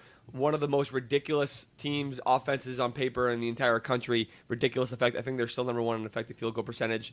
Great offense by Casey Alexander. Where do you have them at? I would probably put them at a 7.5. I think that I really like Casey Alexander a lot. I like the fact that I think it's interesting that in this portal era, they've lost a lot of studs, and then this group is kind of hung together a little bit. I am very curious. I think I'd probably be most interested in this like 7.5. They can get their point guard McLean back. He's out indefinitely, but it's not certain that he's out for the season. And I think that lead guard play is super important. They've been doing fine without him in Missouri Valley play, but I think if he wasn't playing, I'm probably down to like a 5.5. But with him, with a Jack Golke type and Tyler Lundblade, who could he could have one of those 10-3 games, and all of a sudden he's the guy. Like he is. People talk about like the power shooters and Milan and a couple of guys. Tyler Lundblade's up there with anybody. He's ridiculous. Yeah, he could easily be a Power 5 guy that comes off the bench or starts as your 5th guy, just like a Milan would, and be great in that area. He's decided to stick with Belmont, so that's probably the biggest reason I'd have him up there, especially if McLean's back and they have that lead guard play. Yep. I got him at like a 5.5. I think without Nick McLean, I'd probably have him down at like a 4. That worries me a little bit, but I still think they're good. The MVC wins more first-round games than it doesn't in the last like 10 years, which is absolutely ridiculous. So almost want to blindly trust whoever comes out of the MVC to some level also. All right, how about Liberty, a team that has been in the bracket so many times? They are insane offensively, and they are insanely small. So I feel like their matchup needs to be damn near perfect, but where do you got Liberty at? This is where I feel like I'm on more the optimistic side with mid-majors, and I'd probably put Liberty at like a 2.5 for myself. I do really like watching Caden Matheny play, but I am still just seeing – I mean, I watched a lot of the game yesterday against Western Kentucky. That wasn't great, but I'm just still seeing the NC State game. I think it was 85-45 from December. That's enough for me that their pace is a little bit slower. It's like a poor man's version of like the Ben McCollum Drake team from last year, but they don't have Bennett Sturts and they're not as efficient at it. They're very good, but like that Drake team was a standard that was like hard for any mid-major to hit. They're doing it at Iowa now. So I probably wouldn't pick them to win the first game. So I think a 2.5 is going to be where that lands out. I don't think I want to put anybody at a 1 personally, but I just say 2. Like I'm at a 1 for Liberty. I'll be honest. Fair enough. Like, I call it how it is. People see Liberty and their record and some of their metrics, and they get kind of tantalized by them and enamored, which is fair. And that's how casual fans, when you look at a bracket, you see those teams, and you're like, Liberty, like, well, what kind of team is this? And they see the Zach Cleveland tape, and they're like, oh my God, this is crazy. This guy, which is fair. But they're like the NC State game is eye-opening. NC State on your 7 line right now, like all those teams, Carolina and even Arkansas and Tennessee, like they would absolutely destroy them with size, and I think it would be a huge problem. Their offense would kind of get shut down a little bit. So I'm with you there for the most part. How about Yale? Very, very popular pick every year after we saw them win a game a couple years ago. So yeah, I don't think this is Yale's traditional like James Jones team that can upset a couple teams. I'd probably put them at a 2.5. Don't feel as confident with them. The Ivy League feels like it's a little bit better in the middle, but maybe that's because at the top it's not as strong. But they've been playing some really close games. They got run off the floor a little bit early in Ivy League play by Princeton, I believe is what it was. And this is not the traditional Princeton team of most years where it's one of the better teams. It's not a good Princeton team. A couple other teams like a Dartmouth's been better, so them playing them close, not bad. But I don't think this is the same team that's got there's no Danny Wolf coming through the door this time. So or Poulikitis. I like Townsend a lot. But, yeah, I like Nick Townsend a lot. I just don't know if it's nothing against him. I just feel like the full construction of it, I think it's like maybe just slightly better odds than Liberty, but I probably wouldn't pick. Yeah, no. I'm the same way. I'm at a 2 for Yale. I think there's always a possibility. Good coaching. They do have solid players, and they are better. They are the best Ivy team they've been as they are usually every year. I still think Harvard is low key a dark horse that might end up winning that tournament and coming Yep. out. And I think actually I'd be higher on Harvard because of their trio of guys than I would be Yale and the way they played. And Harvard's been fantastic. They split with Yale. They lost a tough game to Cornell, but the last 10, 12 games, they've been really good at Harvard. So they're an interesting one also. Yeah, the issue with Harvard potentially is they're not going to be a 12 seed No. with some of they're going to be a 14 or a 15. So that's going to make they're going to have to play against one of those Goliaths in the first round Yeah. to even get out. Now maybe they pull a Princeton. A couple years ago it was 15 seed, but who knows? Yeah. Okay. How about High Point, who just clinched the Big South again? That was a fun game against Winthrop on Saturday too. That was back and forth. I really like Rob Martin a lot, their point guard. They got good shooters. They did a really good job of, even though they lost some guys in the portal, of kind of retention from the smaller mid majors too, and kind of keeping that together. First year head coach, like I'd probably put them at a go with a 5.5. I was a little disappointed last year with how they kind of hung with Purdue in their game, but it's different guys, a little bit different system, Yeah. similar-ish, but it's obviously Huss is left back to Creighton, but probably 5.5. I think it's fair. Just with they're likely to be a 13 seed, that makes the matchup a little tougher than the 12s, but I still like the way they play for an upset ability kind of team.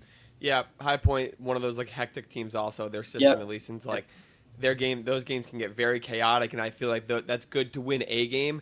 I don't trust them to be able to win two games if we're talking about beating like a top team, but they're like I'm talking about beating a 1 through 5 seed. That's what they're going to have to play in the first round. So most likely, at least, I would probably have them at like a 3. I don't think it's out of the realm of possibility to beat one team, and you never know in March, even in the current landscape of the sport. But I'm not wildly high on them. How about another team you have on the same seed line, UNC Wilmington?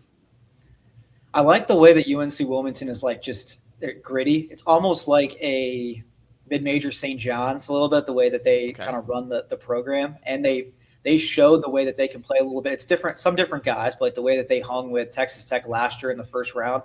But it is going to be like you're going to have to play two big fish right out the gate, and one of them they're going to be a 13 or a 14 seed. Probably would be a 13 unless they lost a couple. So I'd probably put them just slightly below High Point, maybe a 4.5. But I do like the opportunity for them to get an upset. I just think getting two of them is going to be a little bit harder. Yeah, 100%. I got them like a 3.5. I think I like them more than High Point. Their size, athleticism is definitely pretty substantial compared to most mid majors in the country, and they've been playing well. They haven't lost 2 games in a row all year. They've lost 2 to William Mary, which will be a conference tournament issue for them to have. Yeah. And my mom with Hawks. Shout out to my local squad. I always They can always play. bring them up. Yeah. They've been playing well. They've been playing Yep. well, obviously. So now they're at full health. But yeah, I kind of agree with that. Let's do a couple more and then we'll move on real fast. Let's go to ETSU, the SoCon champs, headed by Brooks Savage, my guy, friend of the program. I do like the team, but I will probably have to go with them at. I don't think I'm going to have the stones to go with one with anybody, so I'm just going to go two on them. One of the factors being I think they're going to end up being a 15 seed. The second one being I believe they've been swept, I think is what it was, by Western Carolina, and that's just having a maybe that's just a bad matchup for them. But like Western Carolina is not an upper half team, and a SoCon that's had a bit of a down year in general, anyways. So that to me is like gives me a little bit of a headache. I do like some of the players; they've had some interesting games, but I wouldn't. I would feel like they are probably more likely to get blown out by a 2 seed than they are to go on any sort of run. So the lowest I'm probably going to be willing to go is a 2, just because I'm friends with the mid majors, but that's about it for me. It's just a 2 for them. I'm at a 2 just because I think they have a decent amount of experience and they take a lot of just systemically from a lot of power teams like Gonzaga and maybe that's just me being biased because I hear it from him all the time and he's telling me how they're doing this and that. I'm like, I see it, dude. I see it. Like I'm here for you guys. So I'll give it 2 for that reason exactly. I don't think they're terrible, and if they get on the 14 line, I don't think that they can't win a game for the record. So Yeah. last one. Let's go. I believe they were the first team to clinch their conference championship in the Patriot League in the entire country. That is Navy. I do like Navy a little bit more than ETSU, I think, mostly because of Aiden Kehoe, their center. He's a rebounding machine. Okay. It feels like so I think with some of the size they have, and obviously when you're a military academy, you've got a lot of discipline in terms of taking care of the ball, not making stupid mistakes. Like I feel like that's what the Ivy Leagues always do too. Like they're just a little bit better in that range. They did struggle a little bit with higher competition in the non-conference, so maybe they've grown from that. So I'll go with 2.5, just a little bit above ETSU. Again, mostly just because they're pretty much destined for a 15 seed. It's going to be really hard against those with some of their size issues beyond Aiden Kehoe at the center position. But Yeah, I still eventually get to a point where you win so many games in a row. It's like they have a lot of confidence. They're very self disciplined, like dude. obviously. So Austin Benini is the truth. yeah, he's good. He like the only reason I'm gonna go 3.5 is because for them to have this David and Goliath story, it's them to win one game. They're gonna be a 15 seed, right? They win one game. True. Yeah. I think they're the most likely crazy 15 or 16 outside of the Skyhawks, obviously, because right now they're not projected champions. But I think they're the most likely 15 or 16 to pull off some FDU UMBC magic because like they have a center that can compete with size if he just plays well and just stays in the game the entire time. And Austin Benini is that like small, ridiculously underrated guard that people just fall in love with in March. And like it sounds so stupid, but it's a complete vibe check of like an Oral Roberts type of story that I think Navy, if anybody, would be that team off of Austin Benini going absolutely crazy. And I can just picture it being like Navy. This is happening. Navy versus whoever. Or I don't want to say Purdue because it's always Purdue, but Navy versus Purdue or Illinois or whoever it is. So I think Navy has some potential to do that at least. It'd be fun. Yeah, I forced myself in the off season to pick one surprise mid major to watch, and it was Navy. Okay. Going into it, I really liked. I mean, it's not a surprise with them, but they had a high amount of retention. You're probably not transferring from the Naval Academy most often. You're there for other reasons beyond basketball. So I just obviously Austin Benini too. He's been there for a little bit. Like I like watching him play, but that would be a blast. I might have to pick him if it's one of the. If it's Houston, I'm gonna be like, geez, why do I have to play Houston? Like it stinks. But And we'll see. Navy's defense is nasty. They allow like Yeah. 63 points a game or something like that on the season. Again, in the Patriot League, but it's still impressive. All right, let's do one last exercise because we always go overtime. I knew this would happen. I'm gonna pull your bracket up real fast, your most recent bracket update, and I want us to pick one team from every seed line that we love the most to go on a tournament run. Obviously, take that as you will for each seed line. Going on a tournament run as a 1 seed is winning a national championship. Going on a tournament run as an 11 seed is winning maybe a game or 2 games or something like that. So take that with a grain of salt, however you will. Let's start at the top. 1 seeds, you got Michigan, Duke, Arizona, and UConn. Even after what we just saw, literally yesterday, I'm still going Michigan. I like their ceiling the highest. I think if I was my preseason national champion pick was Houston, I might still stick with that. But my gut still is pulling me towards wanting to pick Michigan to win it all, and so I think I like them the best, the depth, the way they've been playing, the dominance. I've been really impressed with Arizona. To be fair, with Alcoa Pete, I think that they've really grown from that experience. And when he comes back, assuming he does, that's going to help a lot. But probably would have to lean Michigan the most. Fair. I yesterday's game was sloppy. I go Arizona, actually. They've been the most consistent team all year long, with or without Koa Pete. At this point, they're still winning these really tough games on the road at Houston. They haven't – like people kind of trash me for – I was like, oh, they're not a good three-point shooting team. They don't shoot a lot of threes because they don't have to. They don't shoot it super poorly, but they have shot it poorly and still won games. I have some question if they can win a shootout, but I also don't know if they're going to ever have to play a shootout game. I just think there's no way they lose early. None of the 1 seeds I think will lose early anyway, but I think of all the 1 seeds, I think they have the least amount of volatility, so I like Arizona a lot. 2 seed line, Iowa State, Houston, Illinois, and Purdue. This one's tough because I really like both of those Big 12 teams in there. I feel like it's a coin flip for me, but I think I have to go Houston just because I like to stick with where I was at and trust my preseason thoughts, and I picked Houston to win the national title in the preseason. Really like Kingston Flemings. Chris Sinak Jr. has been coming on really well too. It's a Kelvin Sampson team. Like I highly doubt they're going to get eliminated pre-Sweet 16. Like it's just not going to happen with that team. I don't think it's going to happen with Iowa State either. To be fair, I like both of them, but I think I got to lean Houston just with I want to stick with what I had in the preseason, just ride that wave as long as possible. I feel very similarly. It's definitely one of those 2 Big 12 teams. The Big 12 is next level, and there's much less volatility. And if there's volatility, it's in a much better conference at the top. Yep. And I will blindly trust Houston. They have not really been that volatile all year. It's Kelvin Sampson, Kingston Flemings, Emmanuel Sharp. I trust that team blindly. I don't care who they're playing against, so I'll take Houston. 3 seed line, Florida, Gonzaga, Nebraska, and Kansas. Yeah, this one's pretty easy for me. I got to go with Florida. I, Yeah. I do feel like Florida, I would put Florida in my top five right now based on just like watching the games. I think they're really starting to figure it out. I really also just selfishly want to see a Xavier Lee like Linsanity run. He's had a couple big games, but like the way that he had to kind of get struggled and go through the gauntlet at the beginning of the year, I loved watching at Princeton. Like I think I'm just kind of willing that of like he has this with Florida struggling in a game in the Sweet 16. They need to come back and he goes Oh, for like 25, hits a big three late, and then the whole fan base just like rallies. Like I kind of want that storyline a little bit too, but they yes. are definitely a tier above, at least the way I'm seeing right now, the rest of this three line. So that one isn't.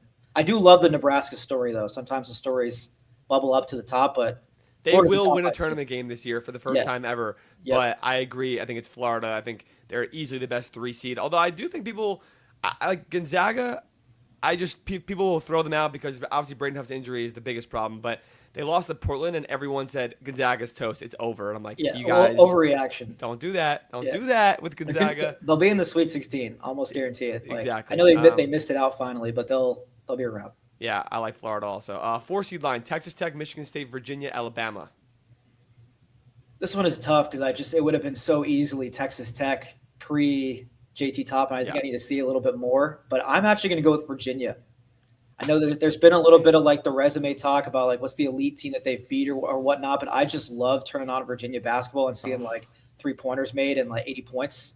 And I don't know if you saw the clip from the game on Saturday when it was late against Miami and Tony Bennett looks a little bit confused in the press box. they're It's like scoring too much. as I've ever seen 80 points in a game. This is crazy. Like we're usually in the 50s and 60s. That just cracked me up. Like I was like that was a very good game, but it was when they got his name on the court and whatnot. But I think I like that a lot. I like their players. They got some freshmen that are not truly actually freshmen in age, a little older. I think that helps a little bit too with like DeRitter as an example. So I think I probably trust them the most of these four. This is an upsettable area for sure. But that's 100%.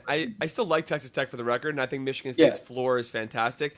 I love Virginia for tournament run potential. I think they're built so well. Ryan Odom is a guy who's had much success already. He's an amazing coach, the best first year coach, honestly, in years probably when you look at how good Virginia's actually been. And their roster is fantastic. They have multiple dynamic shot making guards that are all underrated, most of them from the mid major level, or Chance Mallory, who is an underrated smaller guard who I absolutely love and plays like a vet. I love Jakari White. They have fantastic shot blocking with Ugo and Yenso and Johan Grunlo, and Tez Ritter has been great as their kind of number one option. Like this team is awesome. They are good offensively, defensively, aggressive, push the pace when they can, and they're fantastic. I think they're a dark horse Final Four team for sure.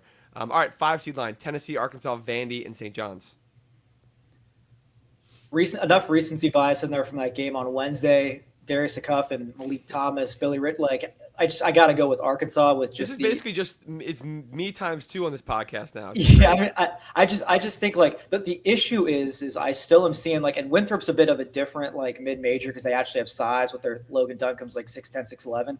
But like there were some games against mid majors because they play that hectic style. You already mentioned that like Arkansas could get into a weird spot, but I just like the star power and the scoring ability. I think that Yep. they could. I think they can compete with any of the one seeds in a Sweet 16 and make that a super fun game. When we're talking about like the depth of a run, where I don't know if the rest of them are when they run into that wall if they're going to get as far there. So I got to go with Arkansas. A lot of it is definitely just off the fun aspect of how that game was against Alabama and really recently SEC play for them, but. It's fair It's though. It's completely fair. I think the star power, the athleticism, let the boys hoop. I always like to call yeah. them. They did it last year. They almost went to the Elite Eight. They should have beat Texas Tech in that Sweet 16 game, and now they've gotten better with Darius Acuff is absolutely ridiculous, and Malik's been playing well too. None of these other 5 seeds can beat 2 of those 1, 2, or 3 seeds and 4 seeds in a row. I think is the biggest thing. So I think Arkansas could be out in the round of 64. I think they could be a Final Four team, and I think that's beautiful. Yep. So Yep. 6 seed line: North Carolina, BYU, Louisville, Wisconsin. This is a fun one. This one is tough too. I feel like I lean one direction with it being BYU just because of what we just saw yesterday. But how is the Richie Saunders stuff? I'm actually going to go with Wisconsin. Mm. I feel like that they've proven that they can play with some of the big boys. They've also gone on the road and done that. I really like Nick Boyd and Blackwell a lot. They have some size too. They shoot a lot of threes. That is going to make them a bit more volatile. If they get ice cold, that's where they've had some tough halves at times. But I think of this group and someone like the Caleb Wilson, like how healthy is he going to be when he comes back? There's too many questions with the rest of them, and I think we kind of know what Wisconsin is at the moment. So I'm going to go with them for this Yeah, seats. I think Wisconsin's volatility is great. Louisville with Mike Kell has been a lot better.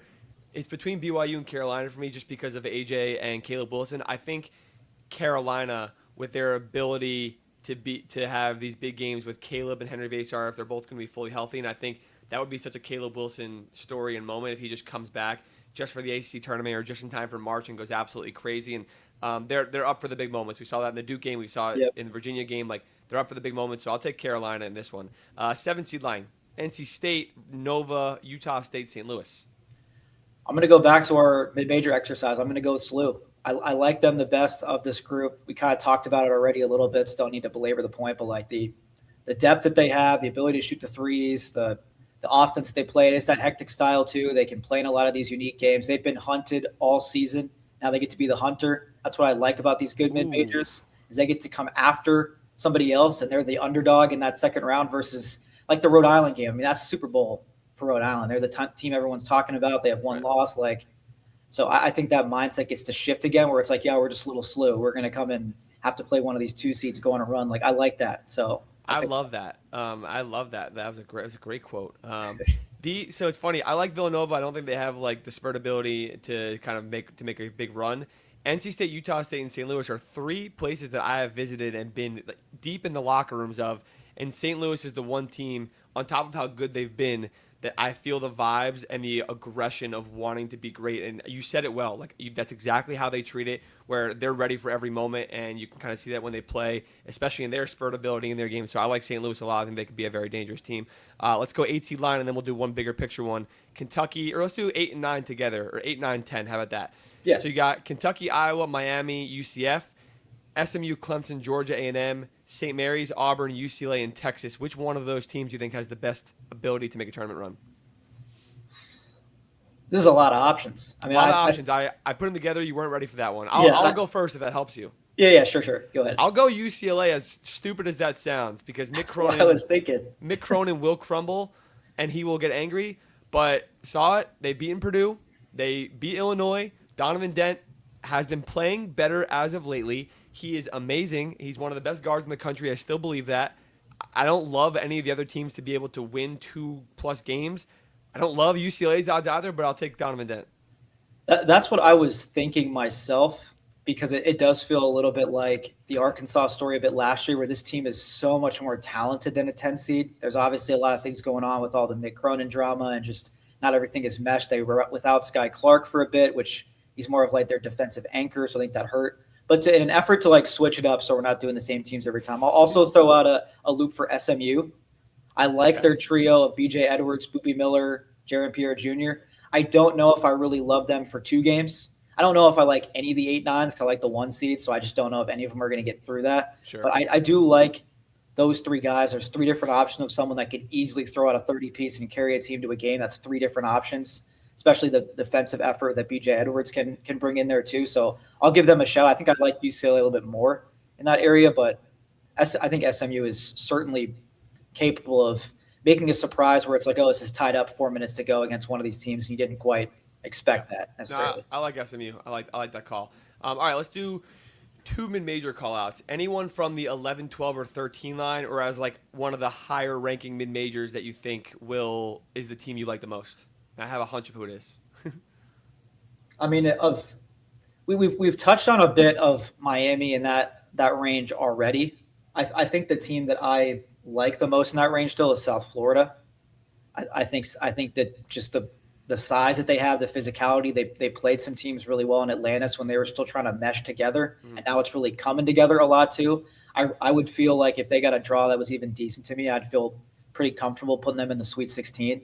I would give a shout out to Stephen F. Austin. I just haven't seen them.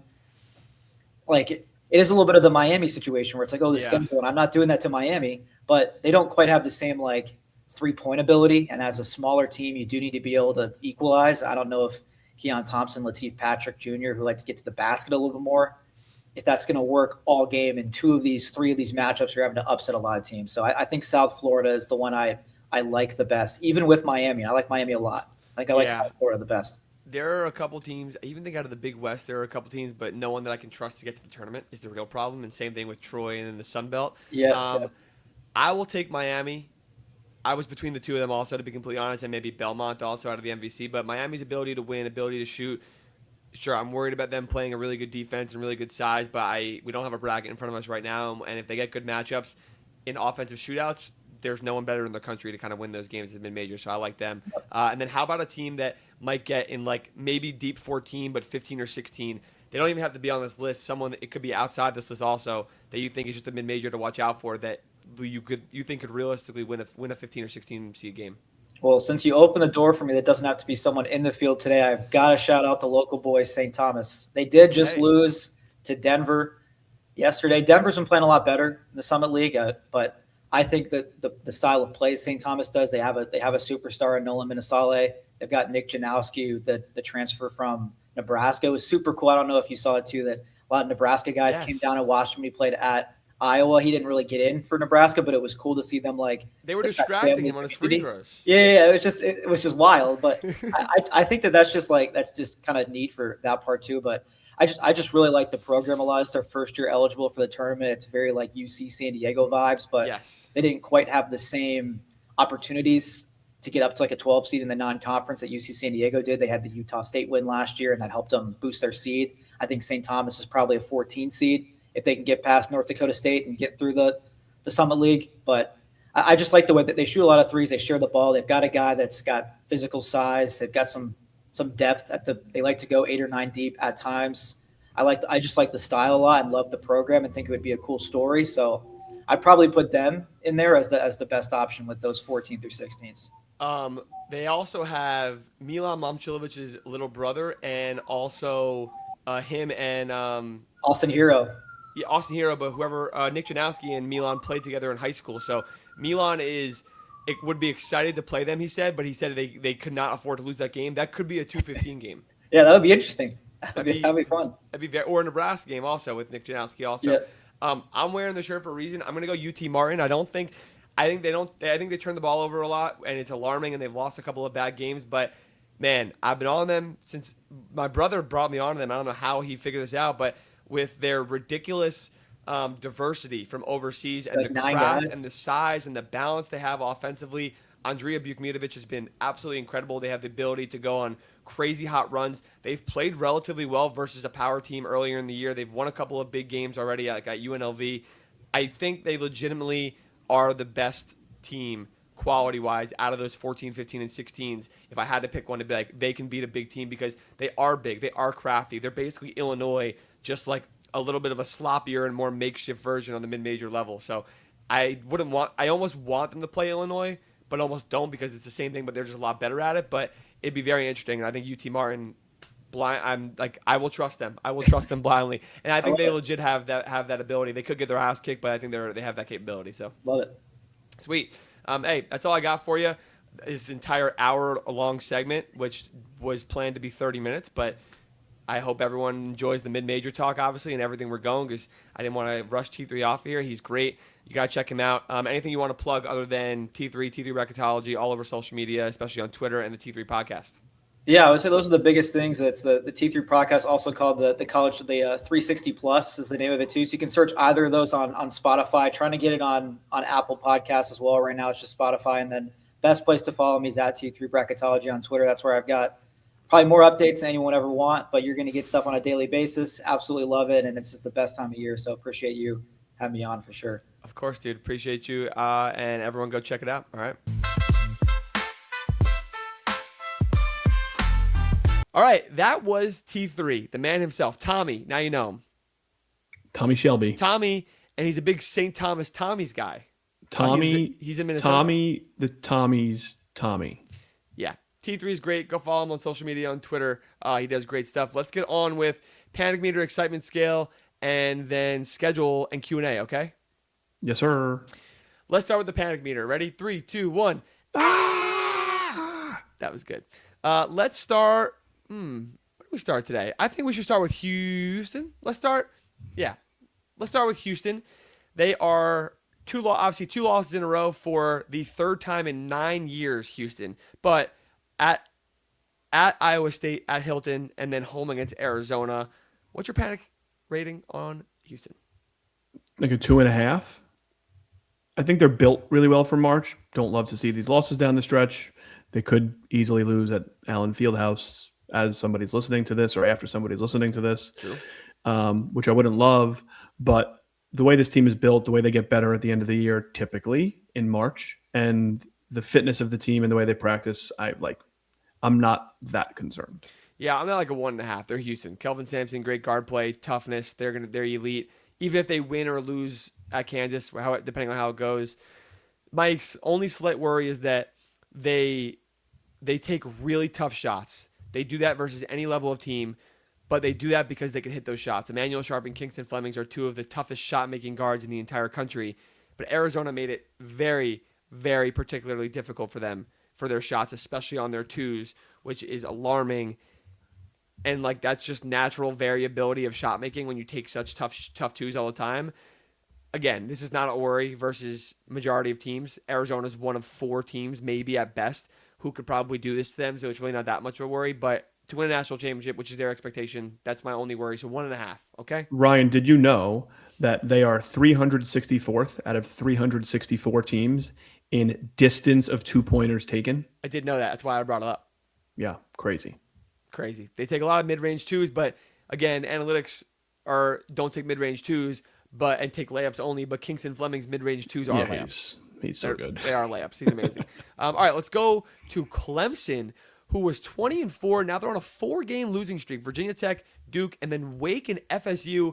They're dipping into that 8-9 seed territory. Where are you at with Clemson? Yeah, we just talked about them, and I was like, not that worried because they always they have the same build. They're always the same team. They're always tough. This is bad because they're playing themselves into a place where there's no coming back from it. Yeah. I'm at a 7.5 here. Again, there's no one that stands out as like a star on their team, which is already concerning enough. Actually, Zach Foster's pretty good. But he's hurt. Sorry, excuse me. Cut that. But that's my point. Like, no one really stands out as their star. They'll play tough as nails, but if they're going to continue to lose games down the stretch here, they're going to be 8, 9, 10 seed, and that's not going to be pretty. Yeah, I'm at a 7 also because they're going to make a tournament, and I still think they're a decent team, but they're just putting themselves into a point where they're not going to be able to get out of the first weekend with like basically a 0% chance. So yep, that is not ideal. How about a 2-bid A10? Where you at panicking on a 2-bid A10, Adam? Because it would have. I mean, it still can happen. I didn't say 3. I said 2-bid A10 because I know VCU to get a bid would have had to beat St. Louis at St. Louis. That's gone now. So now it just has to be someone winning the A10 other than St. Louis, the A10 tournament. So like, where are you at with that? Because you wanted the 3-bid, but you're not getting that. I am holding. I don't want to say this the wrong way because I love St. Louis. I hope somebody else wins the A10 tournament because I think that, like, VCU is more than good enough to win a game in March. Yeah. Dayton can win one. George Mason can win one. Like, there are teams that can win a game in March. Dayton. So, Sorry. I think they could. I'm not saying they will. Pretty bad, but go ahead. Okay. The point is they could. I am at. I don't know. I'm at a 6. I don't think St. Louis is going to win the A10 tournament, but they very well could run the table, and then there's nobody else that's even sniffing the bubble. Yeah, I would take my chance that they do. If I had to take them to the field, I would take them, I think. Okay, so I'm at a 4, but not by a lot. So I'm at a 4. I'm not. No, you should be at a 4. I should be at a 6. Well, I'm at a 6. Does that mean you're at an 8? Oh, then I'll be at an 8 because I'm panicking that there will be a 2-bid A10. Yes. Yeah. I don't think there will be a 2-bid A10. Yeah, not great. So my math. The dream is almost dead. All right, 2 more, and neither of them are teams. Panicking on Cinderella runs for March because the top of the country has been so good, similar to how it was last year. I'll go. How about I start? You start. I am at a 3 because I think last year was an anomaly. I think not only are the teams at the top getting better than everyone else, but the best mid-majors are getting better than the rest of the mid-majors also. You're seeing teams like Miami and St. Louis and Belmont be ridiculously good compared to what we had last year, in my opinion. So I'm not too worried. I think there will be Cinderella teams or at least someone of note making some kind of run to the Sweet 16 or at least early round wins. So I'm not that worried. I think we'll be okay. Yep, I'm at a 2. Something just feels right about this college basketball season. We've had everything happen that we want. We've had superstar freshmen. We've had fights. We've had coaches suing the school as they're leaving. We've had undefeated teams. We've had everything happen. We have maybe the best player in the sport, drama around him sitting out, Yeah, like bro doesn't because want of to play. injuries. We've had everything. Um, it just feels like there's teams that are ready to make a run. Like you mentioned some of them, but the Wilmingtons, the High Points, Yeah. like these are teams that can win games in March. So I think we're going to get at least one of them, if not two. There's so many of them that are good that like, by basic math, one and odds, one of them is bound to win, if not a couple of them, like you said. I like that. Last one, Final Four credentials. 0. We're getting them. I'm gonna. I abstain. You did it last abstain, week. abstain out of 10. I abstain because it would be a conflict of interest to talk about an active investigation. I'm at a 0. I think that the We're gonna. tweet It doesn't was matter. We're gonna be the there right either way. direction. That's true. We're gonna be there either way, so it doesn't matter. All right, let's get excited. It's time for the excitement scale. Yay, yay, yay, yay, yay. All right, let's start with Duke after their win in that big non-conference game against Michigan. They are up to 25-2. They're probably gonna be ranked number 1 as of posting this video. I think I would be incorrect if I didn't give them a 10 for beating the number 1 team in the country and holding them off in a way that you didn't know if they could before. So, I mean, I'm a 10. Yeah, I think that's a surface level 10, but that's fair. Sure. I'm not like I'll give an 8 because great win. I think a 10 would have been me coming away saying they're winning the national championship. They're the best team in the country by a landslide. And I didn't come away thinking that. I came away thinking obviously more positively about them, but I'm not like overly convinced that it's their title to lose now and just theirs. So, Well, I would argue that option was never on the table. You were never going to, they weren't going to win this game by 50 all right, but points. 10 out of 10, that's why it's a scale, brother. There's Okay, more numbers than just 10. I'm at a 10 because I don't think you can have a better win than they just had. All right, we have different understandings of what that all means, and that's okay.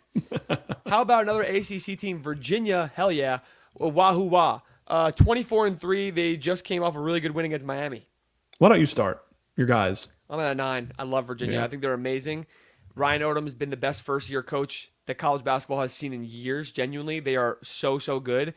They are going to be the dark horse Final Four team. They have great shot blockers. They have dynamic, underrated shot-making guards and good, versatile wings and talent from all over the world. Like a damn good coach who has March success. They don't have a lot of. There's no continuity. Obviously, everything's new and like there's that aspect of historical success in March, but it doesn't really hold me back from being excited about them. I think they're awesome. I think they're going to be one of the most dangerous dark horses in the tournament. Yep, 7.5 for me. I'm high on them Come too. on. I'm high on them. They have a tough week. They're home against NC State, and then they're in Durham at Duke. Ooh. They've already won 8 straight, so you're looking at if they win those 2, then the sky's the limit at that point. They are. I was talking to somebody about the ACC the other day, and they're like, "Well, who else besides Duke?" And like I was like, "You should keep an eye on UVA. Have some ball knowledge for once." Yeah, Fuck. keep an eye on the fellas out of UVA. So that is one that you got right from the jump. Listen, I didn't get them all right. I like that Yep. one though. Yep. I went 1 for 1. I had no other takes at the beginning of the season. Oh yeah, you didn't love Virginia Tech for sure. There's no No, way. well they had injuries and they beat Yeah. Virginia. Yeah, well they did. Stop playing with me. Come on, man. It's 2 for 2. Okay, let's go to a team that we have not talked about a lot this year. Tennessee. The Vols are on a 4-game win streak. They just beat Oklahoma and they just beat Vandy, and they're up to 20-7. We really have not talked about them at all. No, we haven't, and I'm really glad that you brought them up because I said to you the other day offline, I was like, the list of teams that could make the Final Four is shrinking, not getting bigger, and then I was like, ooh, but they're going to be a really difficult matchup for anybody in March. Very matchup dependent. I am at an 8.5. I think that Tennessee can make a Final Four, Ryan. Wow, I did not expect to hear that from you. Yeah. They have never made a Final Four. You think this is the year? Dalton Connect couldn't get them there, but Amen. Amen can. Gillespie's been there. That's your guy. I think they got 2 guys who can do it, and that's more than most. I'm at a 6 because I don't think they can get there. I mean, can and can't maybe is too firm. They probably can if things went crazy. I just don't see them getting any better than a 4 seed. And then they're going to have to beat a 1 and a 2 to get there. And I think those teams, I just don't think they're going to be able to get there. It's tough to argue the bracket math, but I will say in a vacuum, I'm excited about Tennessee. Okay. Let's do one together. Let's put Texas Tech and BYU together because they're 2 Big 12 teams that lost Richie Saunders and JT Toppin to torn ACLs for the year. But BYU just beat Iowa State. off of their win against Houston, and then Texas Tech looks decent without JT Toppin still, and they could be a Final Four dark horse. So we're put them together. If you want to separate them, by all means, but I think they're good to go together. I'll abide by your rules. I would have put them separate, but your podcast. Well, fine. Texas Tech. Let's go BYU first. BYU. Oh god, this one is so hard. I guess I'm at a 7.5 if AJ wants to keep playing like this. I mean, are you serious with that stat? He had like 29, 10 and 9.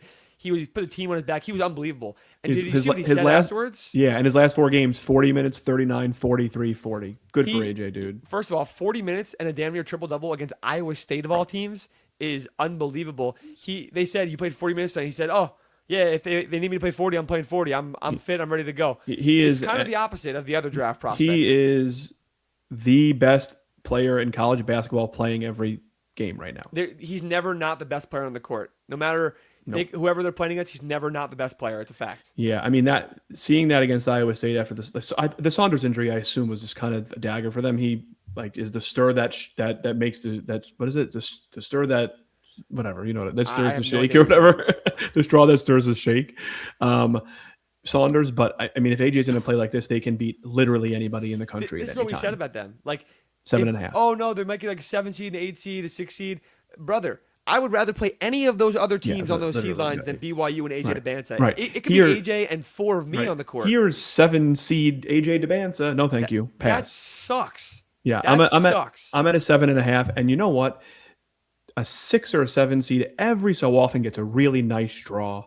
And this might just be the one. Oh man, he's a demon. I'm at honestly 7.5. I think is really good because I'm excited for them to look decent and get a big win without Richie, but I'm more just terrified for whatever 2 or 3 seed has to play them, or even 1 seed in the second round. Like that's just not fun. Yep, it's not fair. Agreed. And by the way, on Texas Tech, the reason I want to split them up is Sure. I'm at a 3. They cannot win without JT Toppin.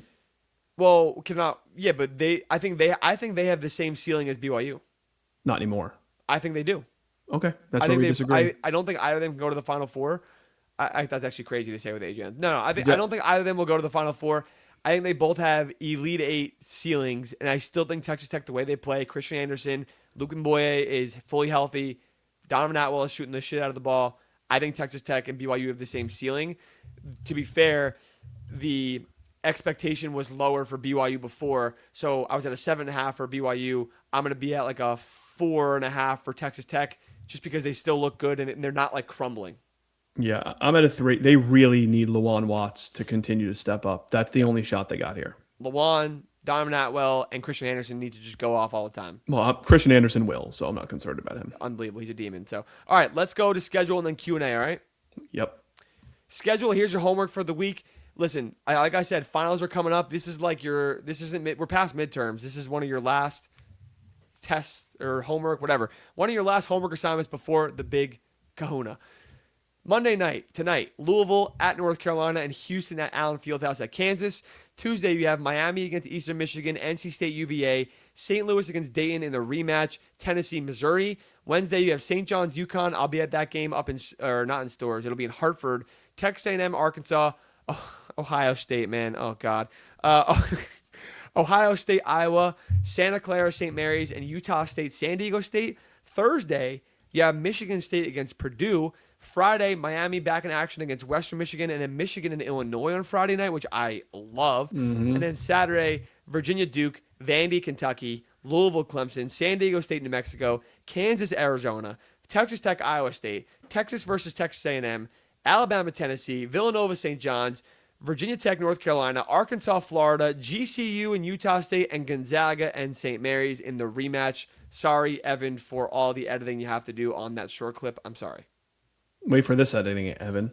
Sicko schedule. I'm going to give you a quick blurb because we are in crunch time for 1 seeds in conference tournaments here. So I'm going to make sure you know what conferences you're watching here. That's the most important Wait, this is the part. Last week for a lot of the small conferences. Then conference tournaments start. Yeah, this is the last Sicko. This is probably the last full-on Sicko schedule you're going to get. Moment of silence. Okay, go ahead. Okay. On Monday, New Orleans is at Stephen F. Austin in the Southland Conference. Stephen F. Austin looking to wrap up the 1 seed. By the way, there are 2 Southland teams in the top 100 of Ken Pom. Never thought we'd get there. Holy. Well, Stephen F. Austin's a new Southland team, too, so. I know. Thursday, High Point at Presbyterian. Ryan, that game's on ESPNU. Wow. High Point is looking to win the outright Big South this week after a big win. Good for Presbyterian. Against Winthrop. High Point, they've been on national TV. Good for Presbyterian. Good for Presbyterian. Good for them. We've had a change at the top of the OVC, Ryan, and Tennessee State is at SEMO, tied for first place right now in the OVC. I know you have a Tennessee Martin shirt underneath. Trying to. The Skyhawks are in the hunt, but it's Tennessee State at SEMO atop the OVC on Tuesday. In the hunt. And then there are 2 huge games in the Big West, which has 4 teams crunched at the top. Hawaii at UC Davis and UC Irvine at Cal State Northridge. Hawaii, UC Irvine, and Cal State Northridge are in a 3-way tie currently for the 1 seed. Friday, App State at Texas State. The Sun Belt is a hot mess right chaotic. now. I think mathematically like 7 teams can still win the Sun Belt or get the 1 seed. Incredible. App State is one of those. They have a half-game lead on the field right now. Saturday, new additions. UMBC at UMass Lowell. UMBC looking to take down the America East. Shout out Ryan Odom. And ETSU, our guys at Mercer, as they look to wrap up the SoCon. SoCon champs, baby. SoCon champs. Let's go. On Sunday, USF looks to clinch the AAC, hosting Tulane. That's going to be a fun one. USF is going to be a popular bracket buster this year. Yeah, they'll be the 12/5 that everybody picks. And then we end it with an absolute banger out of the CAA, Charleston at UNC Wilmington to decide the 1 seed, basically. Wow, great game. If Monmouth isn't there, I'm just kidding. Go Hawks. Go Hawks. CAA is pretty crazy also. I don't know if Yeah. you've seen that. Those standings they're pretty wild. Crazy. There's a lot of teams in the middle that are good. Crazy. All right, let's get on to Q&A. Do we have them loaded up, ready to go? Yes, we have them loaded up, ready to go. Ryan. All right, fire away. Okay, this one is from KCox4 on Instagram. Never thought we'd ask this question, but can Cincinnati make the tournament, Ryan? T3 and I talked about it before actually on that segment of like he's one of those. They're one of the teams that he eliminated preemptively, obviously. Can they make a tournament? I mean, yeah, they could be they're not going to be a bid stealer in that conference, but man, like when I look at their schedule left, they have Texas Tech, Oklahoma State, BYU, TCU. Let's say they win out. They're 15-12. They go to 19-12. And they're on an 8-game winning streak going in the Big 12 Conference Tournament. I think that the committee, eye test wise, that would be a team that they try to fit in, kind of like they might do with TCU if TCU takes care of business because of their big wins. They can, and then they can just win 2 games in the Big 12 Tournament. I think Cincy can get in, which is crazy. It's insane. Ever since Wes Miller came out and apologized to the fans, good karma. They've been amazing. I think they're like 4-0 since that happened. Yeah, he may just end up keeping his job after all this, which is crazy. Which is crazy. Anyways. All right, question number 2 from Jackson Cambron. Sorry for pronunciation on Instagram. You just talked about this with T3, Ryan, but give me your best mid-major. Oh, no, sorry. I misread the question. Best mid-major tournaments to watch. Yeah, we did talk about best mid-majors. We didn't all of them. Give me all of them. But not in depth. Yeah, just watch all of them. I think we just talked about before. I think the Sun Belt, the CAA specifically, are going to be crazy because of the parity at the top half of those leagues. I think you should definitely watch those. And I'll add the Big West also. All 3 of those leagues have 7-8 teams, I feel like, that can win at this point, but there's definitely like 4 or 5 really strong contenders. I think the MVC, Arch Madness, is always my favorite to watch. The quality of ball is fantastic. It's not going to be any different this year. Those are my favorite ones, and I will throw in the MAC tournament, MACtion, because you're going to have Miami, obviously, trying to be undefeated, ideally, and then Akron, who could be a great bid thief for sure. So I'd watch MACtion. Yeah, the MVC is going to be a joke of a conference tournament. It always Arch Madness, as they like to call it, is always a fun one. This year will be no different. I have my eye on that one. All right, Ryan. This question is from I think like 3 people. Armin and Benedict and Eamon Duffy. All of them want to know Texas Tech's ceiling and seeding with the JT Toppin injury. So it's interesting that they got seeded 4 in the bracket preview, and they said that Texas Tech, their resume to me If JT never got injured, the resume looked like a 4 seed, in my opinion. They had them at a 3, and they only moved them down to a 4 by when they lost the National Player of the Year or first team All American at least. That shocked me a little bit. That might change be a little more drastic of a change when the tournament comes because maybe they lose a couple more games and they're like, oh wow, they actually don't look good. Their ceiling is probably 4. They're not. Could they get a 3 if they win these games? I guess the rest of the way and like shock some teams, sure. But I'd say 4 is probably their ceiling. But I don't think their floor is anything below a 6 because their resume is so strong already in the year, and the committee has already proven that they're going to value and weight the majority of the season that they've already played more than anything else. So, yep. Okay, makes sense to me. All right, Ryan, this is a fun question, and I'll throw my hat in the ring on it at the end too. From Will Dog 15, who is your deep sleeper? Talking 14, 15, 16 seed that could win a game or two in March. Okay, this is T3 and I did talk about this, but let's do it anyway. I'll let you go first. I haven't heard it yet. I'm gonna let you go first because I know your answer. No, you don't know my answer. I know your answer. You don't know my answer. I promise you don't. Yeah, you can guess, but it's not going to be right. I think your answer is Navy. My answer is not Navy. Navy has got a 6'10 center. They have Austin Benini and a great defense. They're going to be a 15 seed. Come on. I talked about Navy in like episode 1 of this podcast, and Austin Benini has been a demon. Dare I say that I think UT Martin is still one of the – because I agree. The only reason I say it, they probably won't even get into the tournament. The reason I say is because if they do get to the tournament, they're a much more dangerous team to a power conference team because of the balance and craft and style and size they have and how their system is run than any of the Bethune-Cookman. Merrimack, is that your option? Is that what you were going to say? That was the second one because I think Joe Gallo's a really good coach. Joe Gallo and the defense. Job. They got this crazy defense that they run. My answer is Austin P. Ooh, the military coach. Yeah. We're going to do that. Not a military academy. If you remember that episode, it's not a military academy. If you know, you know. If you know, you know. My answer is Austin P. They the problem with so many of these teams that are like 14, 15, 16 seasons, they don't shoot the ball that well and their offense isn't that good. Theirs offense is very steady. They have a top 100-ish defense. They've won it's going to be like 11 or 12 straight games going into the conference tournament that they've already clinched the 1 seed in. The High Points and Wilmingtons of the world and USFs are going to be too good and too highly seeded to be in consideration. So I do like Navy, but Austin P is my answer here. Look at you with all the military academies. Or how about military and a half? Yeah, what can I say? Military affiliated. Just the coach. Hey, honestly, I love the poll. That'd be crazy if one of those are right. What about fins up? Go Sharks. LIU. Fins up. Or my other answer is going to be whoever comes out of the Big West, whether it's Hawaii or UC Irvine. They might get like USD a 13 though because they have some good teams there. I know. Whatever. Who knows? What's your answer? Is it Navy? What? Is your answer Navy? My answer is UT Martin. Oh, okay. What? That's my answer. That's a good answer. I like Troy also. I do like the Merrimack poll a lot. Yeah, Merrimack's good one also. That's a 16 or 15. All right, that's gonna do it for this episode. We have to figure it out. We might start doing dual 2 episodes a week or something like that, just because. Right, Ryan. The people who are still listening to this 2 hours in are ready for 2 episodes. Oh shit, 2 hours? Yeah, we're 2 hours, bro. Whoops. This is the longest episode ever. Hope you guys enjoy it. On that note. We might start doing 2 a week, 3 or something. I'll figure it out. Maybe I come on myself or with other people also, just because there's so much to get through and things are changing so much with brackets and stuff like that. So we're probably going to start doing 2 a week in some capacity. Hit us in the comments if you're still here watching now. Let us know what you want to see in the second one of the week, and we'll figure that out, and we'll definitely get that going. Ryan, maybe this week. Ryan, the first 5 people you got to add both of us, okay. Adam H. Hammer and Ryan on Twitter. Pancakes. And the podcast account. Podcast account, Twitter only. Podcast account, just Adam, Ryan. Just a pancake emoji. A pancake GIF or emoji. 5 coffees on me. 5 coffees per person? No. Oh my God. The first 5 people get a coffee on me. For the love of God, Ryan. Are you going to send them a gift card? What are you going to, what? No, it doesn't worry about how they're getting coffee. I'm not dealing with this. On me.